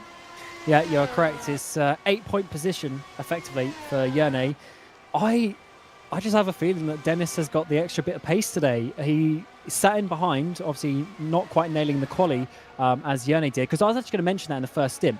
So in the first stint, we had Denahan, Grank, then we had the 2 Ferraris, and then Davin Mocek. And Simičić initially in qualifying before that final lap was just ahead of the Ferraris, but instead with that final lap he jumped up ahead of Grank and Denahan into that 3rd place, and was and then of course got up to 2nd towards the beginning of the race as well. So he looked like he had that control, and that final lap in quali looked to give him a really good jump in the race. But it's Ferrari and it's Dennis Jordan coming back throughout the race, who seem to be having just that upper hand at the moment. Yeah, Danny Vandeny into the pit lane for Netrex GP. Finally, well, the better of the 2 Netrex GP liveries, let's put it that way. The nice black and, I want to say yellow. I think it's yellow. Might be fluorescent green. One of the two. I always get confused. And we won't go into why I get confused. Michi Hoyer at the moment on the back of Petter Burlak. Alpine having a really good day in the office because, once again, a team that maybe have had a slightly slower start to the season. I mean, they're sat 8th and 9th in the championship. Petter Burlak with a string of 3 consecutive top 10s and then 14th, unfortunately, at Silverstone. But now it seems that after Colin Spork's 2nd place in Silverstone, Alpine have really turned up the heat, and a 1st and 6th place here today would definitely score them some good points in that team's championship. And Burlak still has half a shout of getting Denahan. Unfortunately, the gap's been at 2 seconds for a while, but they have slowly been catching it down 10th by 10th. So I wouldn't be surprised if we see that Alpine driver up there compared to the NX27 driver a little bit later on in the race. Still 21 laps to go as we come into this final third of the race. And that also means that final pit stops are going to be getting very close because, as I said, mediums 20 laps is definitely on the cards. So already on the next lap, we might see some drivers going for an early pit stop. But let's see how that one works out. It's still definitely very close inside this top 10. Really is, and the level of competition has been insane, especially over the course of the first initial Halcon Pantyrestin. It was, Simic, Jordan, Denahan all in that train, and now it still is in that fight for fourth. Siebel leading Denahan, Burlak and Hoyer. Muricek also in the mix, let's not forget. Jan Grankford's not a million miles away, but we won't get too hopeful that we can add another car into the mix. But yeah, probably looking for, if you can get less than 20 laps on your medium tyres, you should be fairly comfortable for not necessarily pushing to the end, but at least not being able to have to worry too much about the conservation. Yeah, especially if you get down to 18, 19 laps, and yeah, I mean, you won't have to even think about the tyres really towards the end of the race. But I think about overtakes might be Michi Hoyer finally getting an overtake done on Petter Burlak. He sat there for ages, and now he thinks this is the time to push and trying to get ahead. Yeah, he's been saving up his battery, his hybrid deployment for quite some time, and now Michi Hoyer going to start to spread his wings and maybe get onto the back of Jake Denahan for a top 5. That would be a huge result for Michi Hoyer. Of course, has taken multiple wins in the Formula SimRacing World Championship, but really hasn't been too present this season, to be honest. I mean, he took 14th at Bahrain, missed around at Spain, did 7th at Canada, definitely not a bad result, and then once again missed Silverstone, so he's fitted into his alternating pattern of race on, race off. But if he can score a top 5 here, that would definitely be a fantastic result for him. And hopefully we can see a more regular attendance from Michi Hoyer because, well, when he does arrive, and he is on his day, he is a mighty quick driver. Yeah, unfortunately, he's had a few other responsibilities and stuff to do so far this year. So he's missed a couple of races, and in general, this week hasn't had the most practice for this race. But it's good to see that he has been, up there towards the front. And realistically, he's only 10 seconds off Jordan in second place, which is not too bad for being on the blessed lap of the race, lap 44. We are of 63. And I'm sure, of course, being in the Brackley chassis as such, we'll call it, he'll be loving that one. Right, okay, Cameron. I've had too much of you over the course of the last week. I had to put up with you for a whole 3 days when we were in London. And then I got a few days break, and then now we're doing the hashtag bless. It's fantastic. I love it. Great memes. And exactly why we love having you at FSR. But yeah, you're certainly something, let's put it that way. Mika Hikimi is going to be hoping that he can fend off the Virtual Drivers by TX3 driver of Schluter, who's had a really good resurgence of pace, now finds himself in 14th, and is going to be trying to get himself ahead of the Arnage Brabham driver. Oh, here comes Van Vukas in the background, up the inside of Villeneuve. Not quite close enough, but at least had a thought, thinking about that. Shooter lost a lot of time there, so I wonder if there was a bit of push to pass being used by Hakimi and then Van Vukas at that point of the track. Shooter maybe saving it for another part around this, of course, Imola circuit. TX3 having a half-decent day in 12th and 14th. I'm sure they would like to be up inside the top 10. Definitely, we'll need to try and improve on the next lap, on the next race, but still not too bad as it stands. Unfortunately for them, it doesn't look like they're going to be getting too much further forward this race. Because once Schluter gets past Hakimi, he's got a big 10-second gap to Bock in front. Yeah, well, they've both been making some good progress forward, and if they stay as they are in 12th and 14th, that's going to be a good 16-point gain from this race. Tom Laszlo into the pit lane as well. A driver that has had a race of what-ifs. I mean, that move on Jake Denahan a little bit earlier on sort of spelled an end to his race, at least his race in the fight for the podium. And now he's going to be hoping if he can cling on to something in terms of decent points all. Here comes Janis Brackchuk to the outside of Callis and makes a very easy move of that up into the top 15. Got some good pace. How long is this pace going to last, though, is the question. And is he going to commit, or at some point is he going to back out and put a set of softs on at the end? We will soon find out, as we're, of course, getting to that pit stop window. Lartalu has gone in and he made his second pit stop. Now down into 18th place. Here, of course, his team is, as we mentioned, with Spork and Burlak. So does that mean we're going to be seeing the Alpines coming in the not too distant future? Berlak has kept on the back of Michi Hoyer, and Michi Hoyer's actually closed down a bit to Denahan up ahead. So let's see how that one continues. But everyone staying out for now, obviously going as long as they can. And I wonder actually if we're going to see people who stay out long enough that they can actually go to the softs in this final stint. That's probably what we're going to see now. Potentially so. I mean, if it's viable and the pace is still there on those hard compound tyres, by all means go for it. That is a TX3 wing. Right, could that be Schluter? I think so, down to 20th. So at some point he's had an issue and lost his rear wing. Yeah, we were just saying they were having a somewhat solid day, 13, or I think it was 12th and 14th at the time. I mean, yeah, he's going to be dropping all the way to the back because the repair time for that as well, as there goes one of the Alpines, is that Spork potentially putting a lap on him. Yeah, the repair time to get the rear wing fixed, of course, is going to be quite a while, and he's going to be potentially retiring from this race. I can imagine he's going to be retiring from this race. Colin Spork coming in for a planned pit stop from the race lead. He's got 14 seconds in play back to Dennis Jordan, so has got pretty much freedom in terms of his tyre strategy. With, what is it now, 17 laps left to go, he will be going on to the medium compound tyres for a fairly comfortable stint to the end. Dennis Jordan and Simičić coming very late into the pit lane. Bit of a lock-up as well from the hard compound tyres. The race is on between these two, however. I think they are going for that medium strategy, but Siebel is carrying on. Same too with Hoyer and... no, Mrocek's carrying on as well. So a couple of people trying to extend this stint. Yeah, I think Dennis here was going for the undercut to try and get Simičić out of the way. But of course, Simičić was smart to that and came straight in, which is probably the wisest call. And now it is a straight fight. Are they both on the mediums? Can't quite see. I'd be surprised if it was the soft. Yes. Yeah, that is what I was expecting. So it's now a straight run to the end of the race. Of course, last stint, Simičić had 1 lap older tyres, which actually does make a little bit of a difference over the course of a stint. But now they're on the same. So let's see who's faster to the end of the race. Bring it on, ladies and gentlemen. Jan Simičić versus Dennis Jordan. This is going to be huge news for both of their championships. Dennis Jordan, of course, looking to close the gap to Simičić. Simičić trying to gain the gap to Jordan. Is it going to be a 3-point gap after this race? Is it going to be an 11-point gap between the top two? Dennis Jordan, Jan Simičić, the sprint to the finish. I mean, Colin Spork, he's ran away unless something drastic happens, like his cat trips over his Wi-Fi cable or something. I don't think anyone other than him is going to win this race here in Imola. But the fight for second, definitely looking very interesting. It all comes down to how quickly Simičić can get onto the back of Jordan, and how quickly he wants to go for the move, because we've been talking about how vital that hybrid deployment is. I think Simičić is just going to sit back maybe for the next 10 laps and then just blast all of it in one go and build the gap. Yeah, I'm not sure though, as it looks like he's caught straight away. Is he going to be trying to get this early as he can? As we've seen Siebel now coming into the pit lane, so is Matt Williams up towards the front. Can Jone get this into turn 1? Potentially so. The DRS flap will open. He's going to use a bit of hybrid deployment. Here he goes.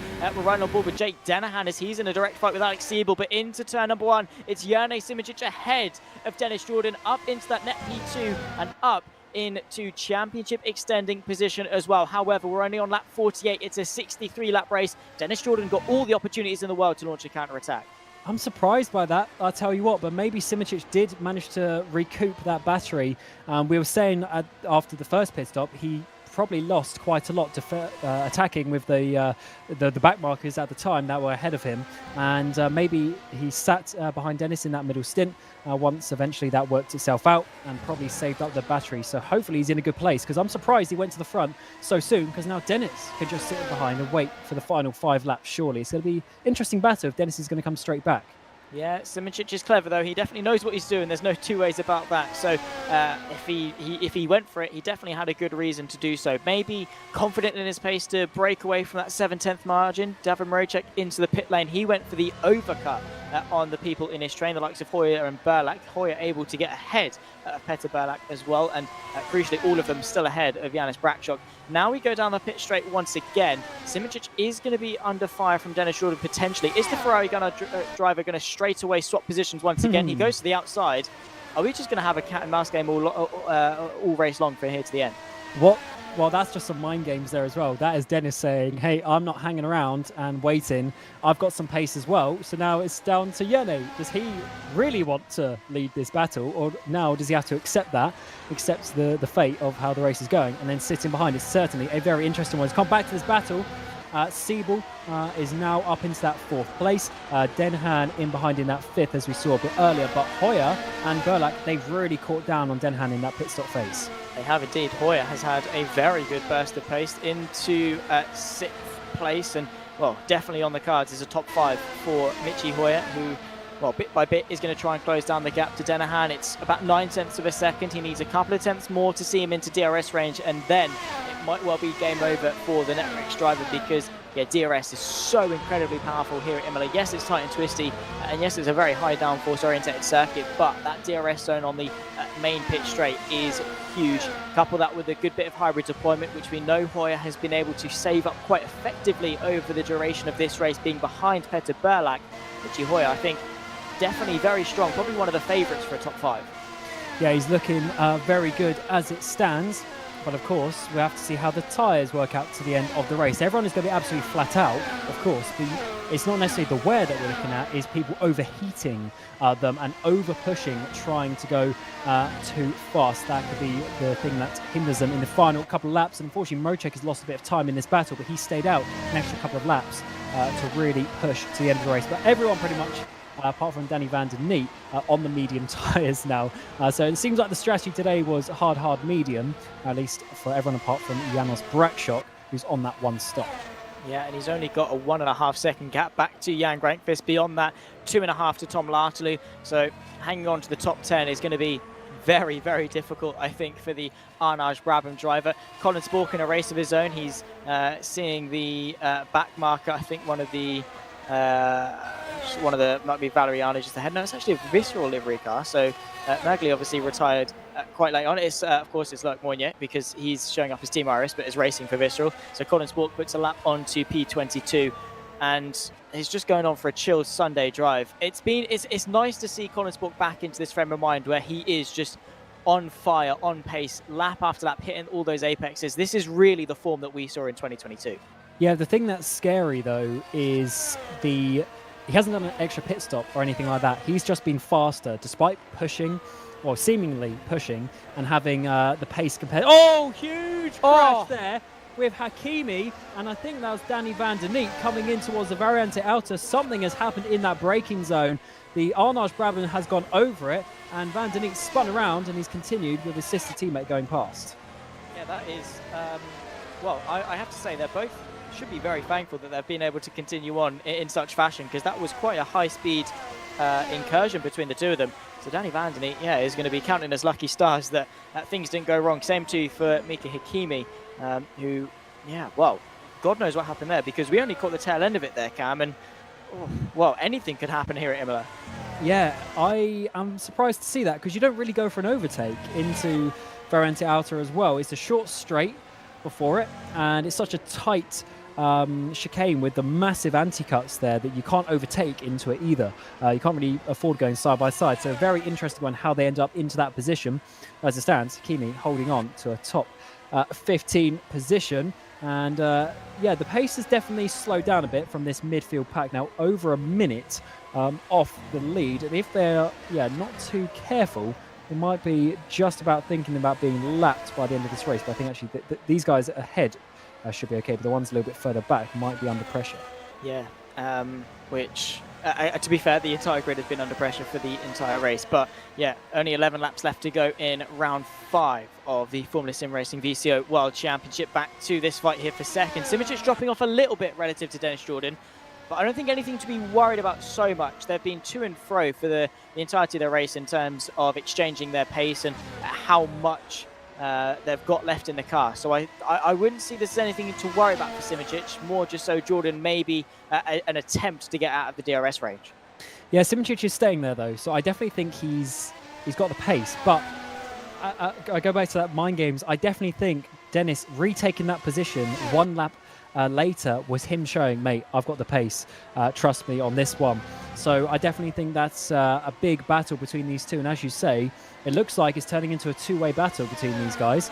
Unless Spork keeps winning like this, if he wins the final few races of the season, then he'll probably be catching up as well. So let's see. Coming down in towards the penultimate corners at Rivazza 1 and 2. There goes Lartalou back up into 10th place. Is indeed. He's managed to get himself back into the top 10. Interesting you said that. If Sport wins and Jordan and Simičić, let's just say for simplicity's sake, it's going to be Simičić in second, he's then going to gain 5 points per race. The gap at the moment is 42, which means there would be a 2-point deficit back. So Sport is going to need to hope that there's some alternation between Jordan and Simičić in that second place range. And that obviously is to guarantee that he gets himself into the end. Actually, no, that's considering there's 8 races left. There's only 4. So even then, he's going to be a good 20 points back. So yeah, Sport needs to win every single race and hope that something drastically goes wrong for Jordan and Simičić between now and then. Yeah, Sport can definitely get. He's only 23 points off Denhan in second place. All side by side, more contact between Van Vukas and Hakimi. Van Vukas definitely squeezing there, coming in towards the braking zone. We've got another driver, Callas, coming up behind, in towards the Villeneuve chicane, side by side. No, it's not going to be. Hakimi's going to hold on to that one. Hakimi's getting involved with so many people here. Yeah, he is. He's getting really argy-bargy. I think he's seen that the top 10 is out of reach. And look in the background as well, Callas and Danny Van Den Eek having a good little battle into Tosa. Mika Hakimi going all over the track trying to break the slipstream and hang on to that 16th place as best as he can. It's absolute fireworks in the closing stages towards the tail end of the field. And again, we'll touch on it again, Cam, because these points this far down are so important for these drivers. Yes, it's only a fight for 16th place, but for these drivers, every point counts. Yeah, it certainly does, and it is especially, I'm just having a look at exactly where these teams are. Yeah, for instance, Arnaud Brabham, I mean, they do have a bit of a gap to TX3, but it's the people in behind. It's the Super Venturis, it's the Burst eSports Simplexity who are probably going to jump them today, actually. Those are the drivers that they need to be thinking about, and of course, the likes of Ground Effect, of course, not too far behind with 23 points. So it's definitely an important one, an important battle that we'll talk about in the final 4 races after this one towards the end of the season, because yeah, as we said, every point counts, and at the end of the day, that is where the prize money comes for as well. So the teams will be wanting to have a little bit of a drink at the end of the season. Yeah, I'll be hoping for some nice relief because it's been a hard, long season for all of them, even up until this point, and we've still got half of it left to go. But, well, Mika Hakimi still fighting it out and showing some decent pace at the moment on the back of Callas. And I'm just looking in the not too distant future behind. Look who's coming up just out of the hairpin. There is Colin Spork behind the Valet eSports. With these guys battling, Spork might get in the mix of this with just 8 laps to go. And of course, if some of them have to slow down, that could be a big factor. He's coming in towards turn 1. Hoyer tries to go around the outside, but that's not the place to overtake Jake Denhan. Yeah, not quite the best place to go about things. Better to be patient, wait it out. Here comes Jan Grankvist to the outside of Janis Brakshock, and the one-stop strategy has not worked out for the Arnaud Brabham driver. He falls outside of the top 10 from a front row start once again. It's not the best strategy in the race for Brakshock, and once again he's going to be leaving Imola disappointed. And he's almost an extra pit stop behind Jordan, despite doing a pit stop less. So he saved a pit stop time, but he's net lost one. So yeah, he's lost a lot of time from doing this. I reckon it's going to average out at being a second a lap slower, something like that he's going to be losing over the course of the race. Because a pit stop, I think we were saying something around like the high 20s, so you double that, it's almost 60 seconds if you do 2 stops. So yeah, it's definitely going to be averaging quite a bit slower, at least compared to Colin Spork. Yeah, Colin Spork has just been miles ahead of everyone today. He's truly returned back to his good form. I mean, again, that second place in Silverstone, I think, was a great stepping stone in terms of building back that confidence, finding maybe what he lost at the start of this season, and now he's back into his own. Now he's found the form that saw him to his 2022 world title. He's just, I hope this continues on. I hope it's not just a 2-race fluke and that we can see Colin Spork back for the rest of the season, because if he can, maybe he's a little bit too far back for a championship fight, but if he can maybe cause a bit of an upset between Jordan and Simičić in their battle for the championship, that would really make things quite interesting. He is in the championship fight if Jordan and Simičić don't finish in the top 3, top 4, something like that every race. But so if Colin wins the final 5 races, then basically it's going to be a big battle for Jordan and Simičić to hold on to that. They're going to need to get podiums to guarantee that they don't have any issues. And as we saw last race, Simičić was right down in the bottom parts of the top for most of the race. Things got back. It isn't going to be easy for these to hold on if Spork can go and win every race by 20 seconds. And coming on to, what's this going to be, 6 laps to go. And it's getting squeaky bum time for Simičić now, who can't quite stay close enough to Dennis to make an overtake. Yeah, not quite, but he is in the DRS range. Maybe just trying to save a bit of hybrid deployment for a late dash relative to his championship rival, because the best time to get him probably is going to be on the final lap because of how powerful that pit straight is. If Simičić can get it on the final run through the full length of the pit straight, there's not really going to be much in the way of a counter-attack available for Dennis Jordan. So I think Simičić may be just waiting for the perfect opportunity. However, there is a significant amount of risk carried with that, Cam, because he's putting it all down to that one final opportunity.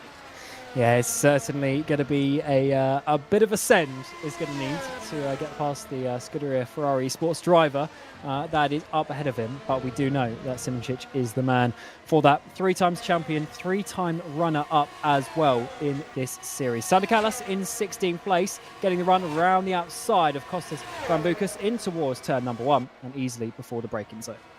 Yeah, another DRS overtake, not too hard fought from Vambukas, who again probably could have gone quite late on the brakes into the Tamburello chicane, but Sander Kallas just working his way past and very easily up ahead.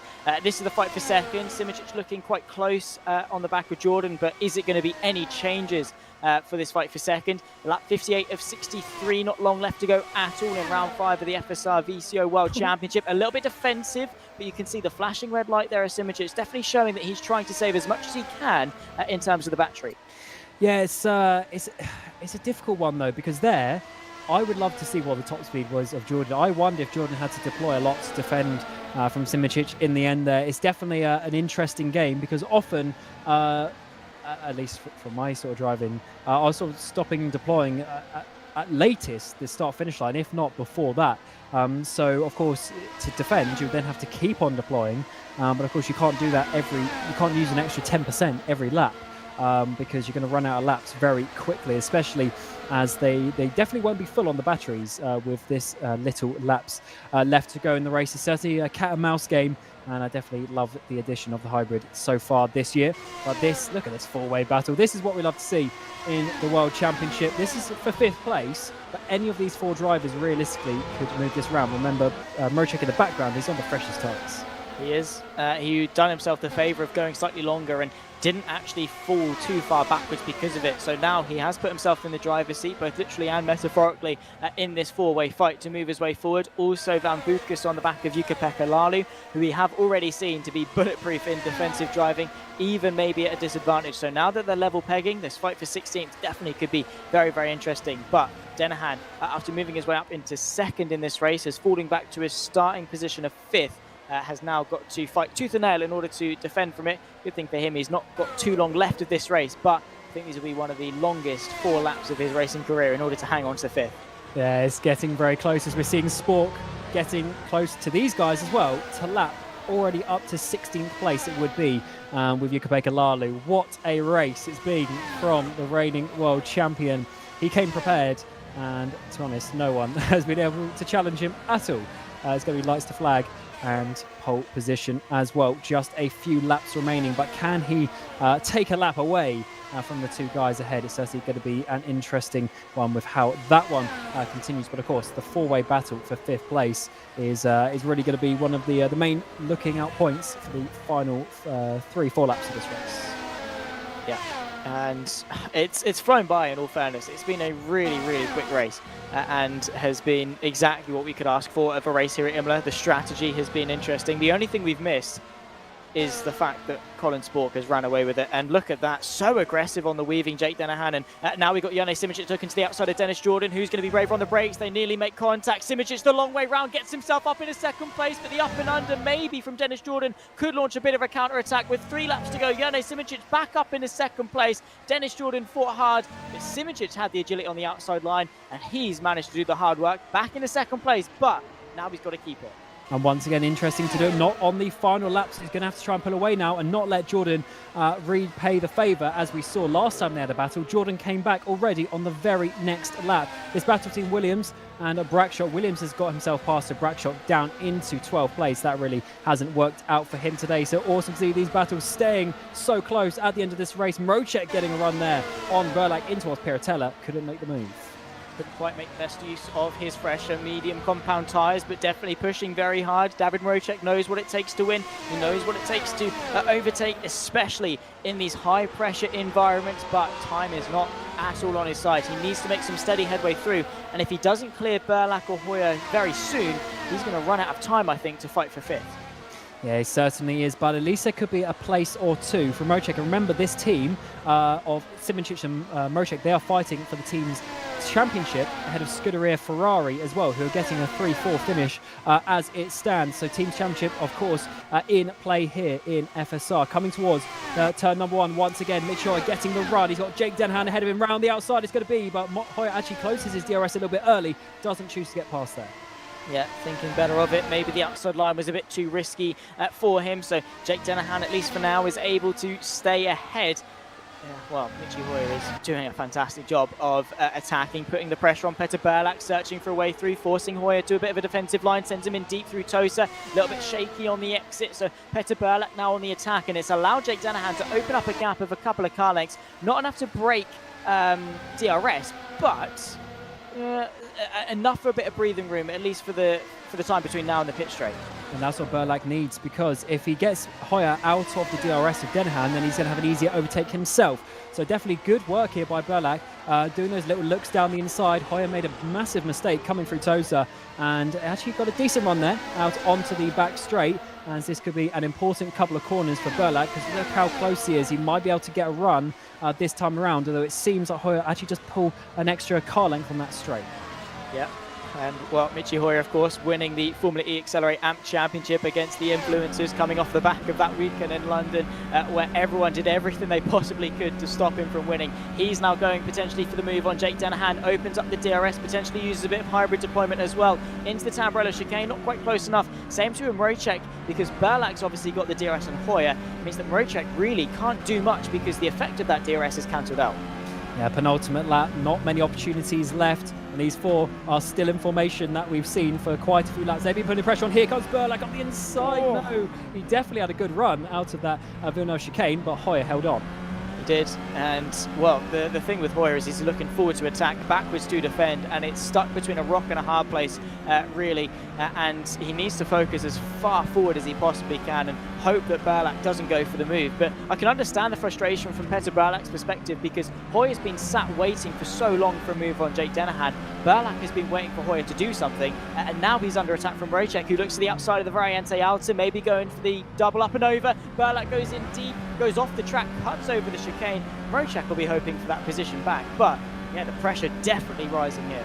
Yeah, Burlak actually benefited a lot from that down the inside. He's going to be in towards rFactor, because Mrocek went to the outside to slow Burlak down on the straight, but then Burlak, by cutting the chicane, actually gained an extra couple of car lengths. On to the final lap though, final lap time in towards turn number 1. Unfortunately, these guys have been spread out a little bit, but can Hoyer do anything in towards turn 1? He's got the DRS, he's got the slipstream, he's got every last bit of battery. Round the outside, It's going to be a bit of contact maybe between the two, but Jake holds on.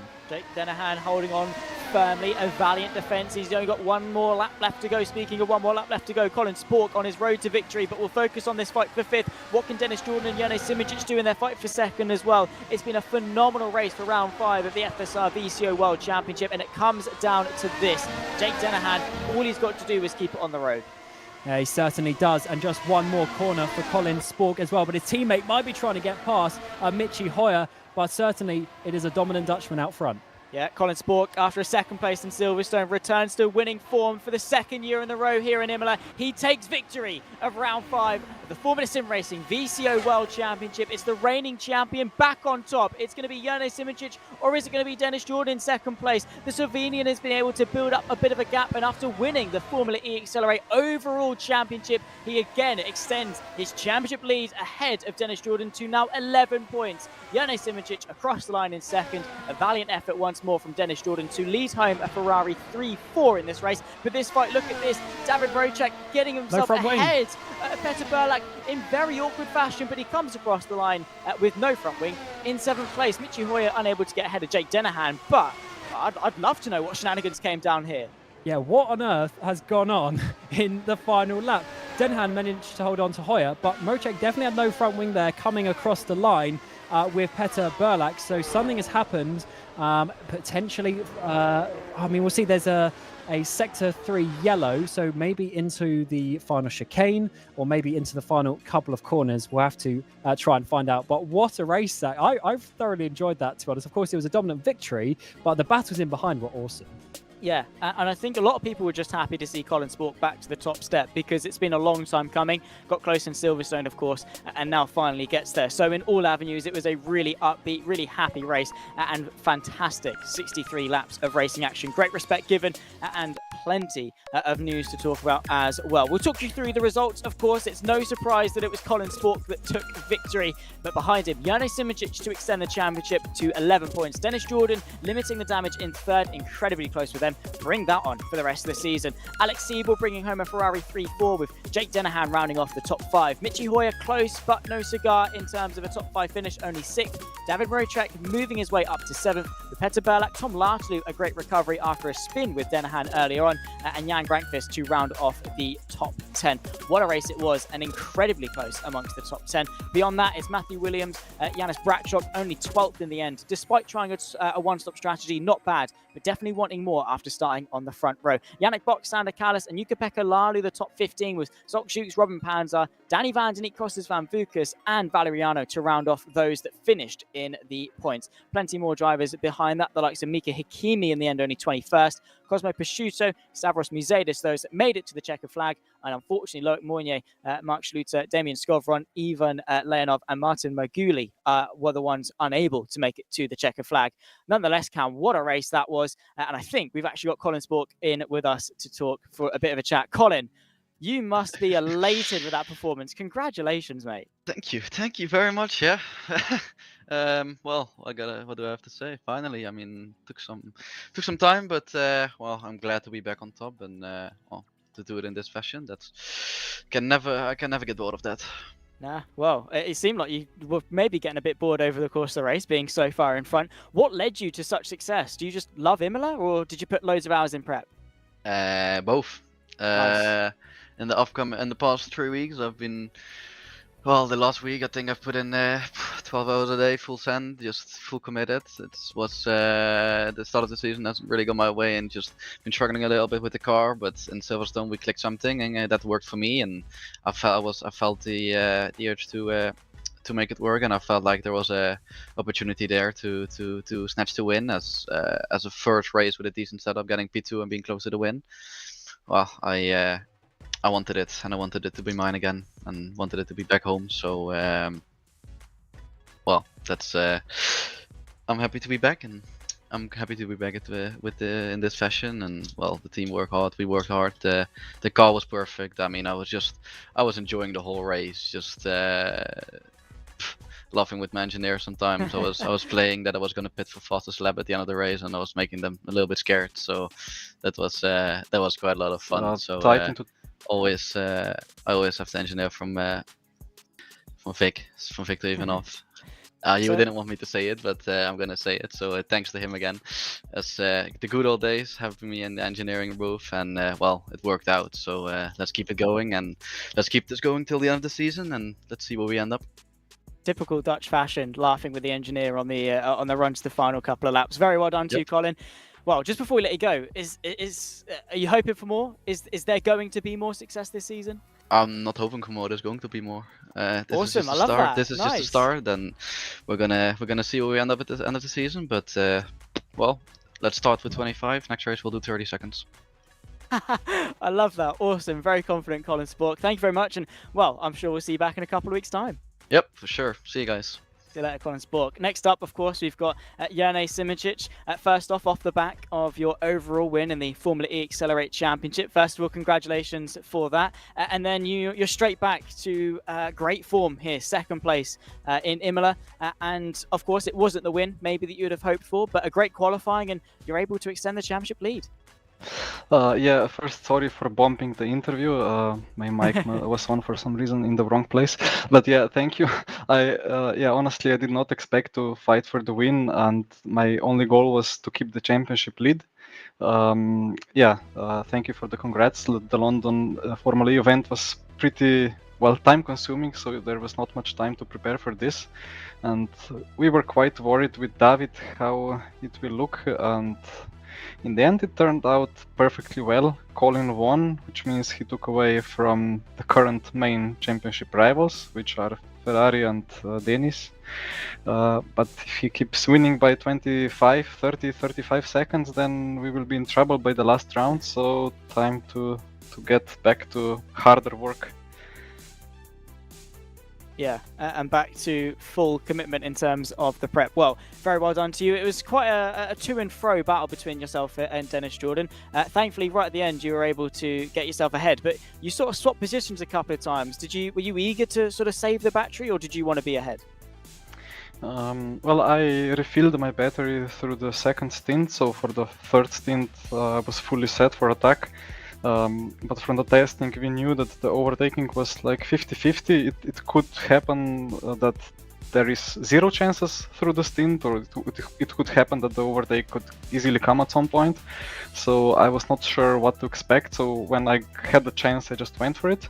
But so did Dennis lap later. And well, in the end it turned out I had the correct strategy. I think Dennis had a slight advantage of pace over me, so I chose the correct strategy to box when he boxed, to stay in the DRS, and strike when his tires were off. So yeah. Yeah, well, thank you very much for coming in and have a chat with us. Congratulations on extending the championship lead, and best of luck for the rest of the season, Yone. Thank you. Take care, see you soon.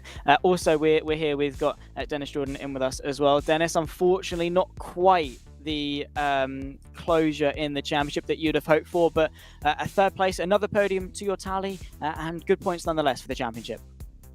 Yeah, tough race for us. Good points nevertheless. So yeah, we're on to Spa. On to Spa. How are you feeling for Spa? You feeling confident? You feeling good to maybe claw some points back? Well, we're gonna prepare as we always do, so that's all that matters. Let's see how Spa goes. Fingers crossed. Are you confident for the championship though, the long haul for the final 4 races of the season? Do you reckon you can get Yone?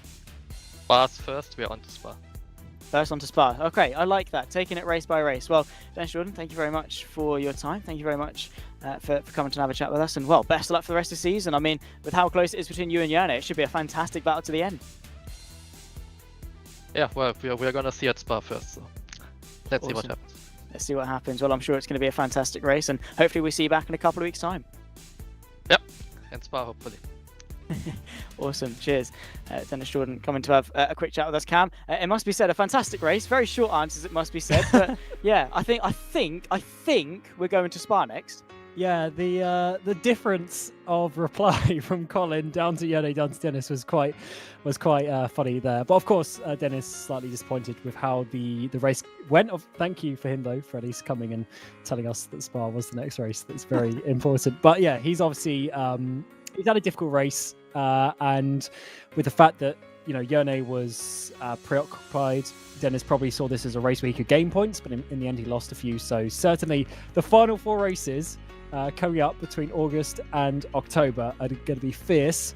Spork's coming for them, but Dennis and Yone are trying to hold on with their battle as well. It's going to be amazing. Yeah, what a storyline that we've got developing here. I mean, Colin Spork getting off to a slow start to the season, but is now off the back of 2 podium finishes and, of course, the win here today in Imola. Could we see a late resurgence from the reigning champion? Yone Simoncic, Dennis Jordan, 2 veterans of the FSR World Championship as well, going toe-to-toe from now all the way to the 15th of October. In a couple of weeks' time, we'll go to Spa, Monza, Suzuka and Sao Paulo to round off the 2023 Formula Sim Racing VCO World Championship. It's going to be fantastic, so make sure you are tuning in, of course. But unfortunately, ladies and gentlemen, that is going to round off our coverage for today. My name has been Zach Sweeney. I've had Cameron Rodger alongside me in the commentary booth, with Daniel Costello pointing the cameras, making sure the broadcast is as fantastic as it was, and to tell the story of what a brilliant round 5 we had for the San Marino Grand Prix. For myself and Cam, it's a massive thank you for you guys at home for tuning in and to be supporting the broadcast as well. And well, I hope you enjoyed that as much as we did. In a couple of weeks' time, we'll see you in Belgium. But in the meantime, take care and a very warm goodbye.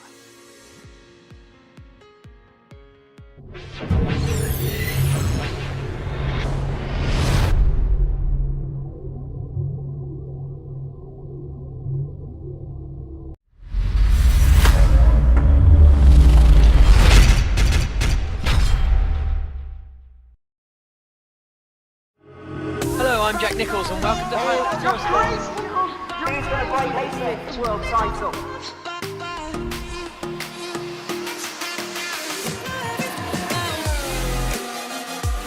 But my Gosby! Oh, he's done it! And Look at these two go. Itchy Hoyer's going to do it! His first victory!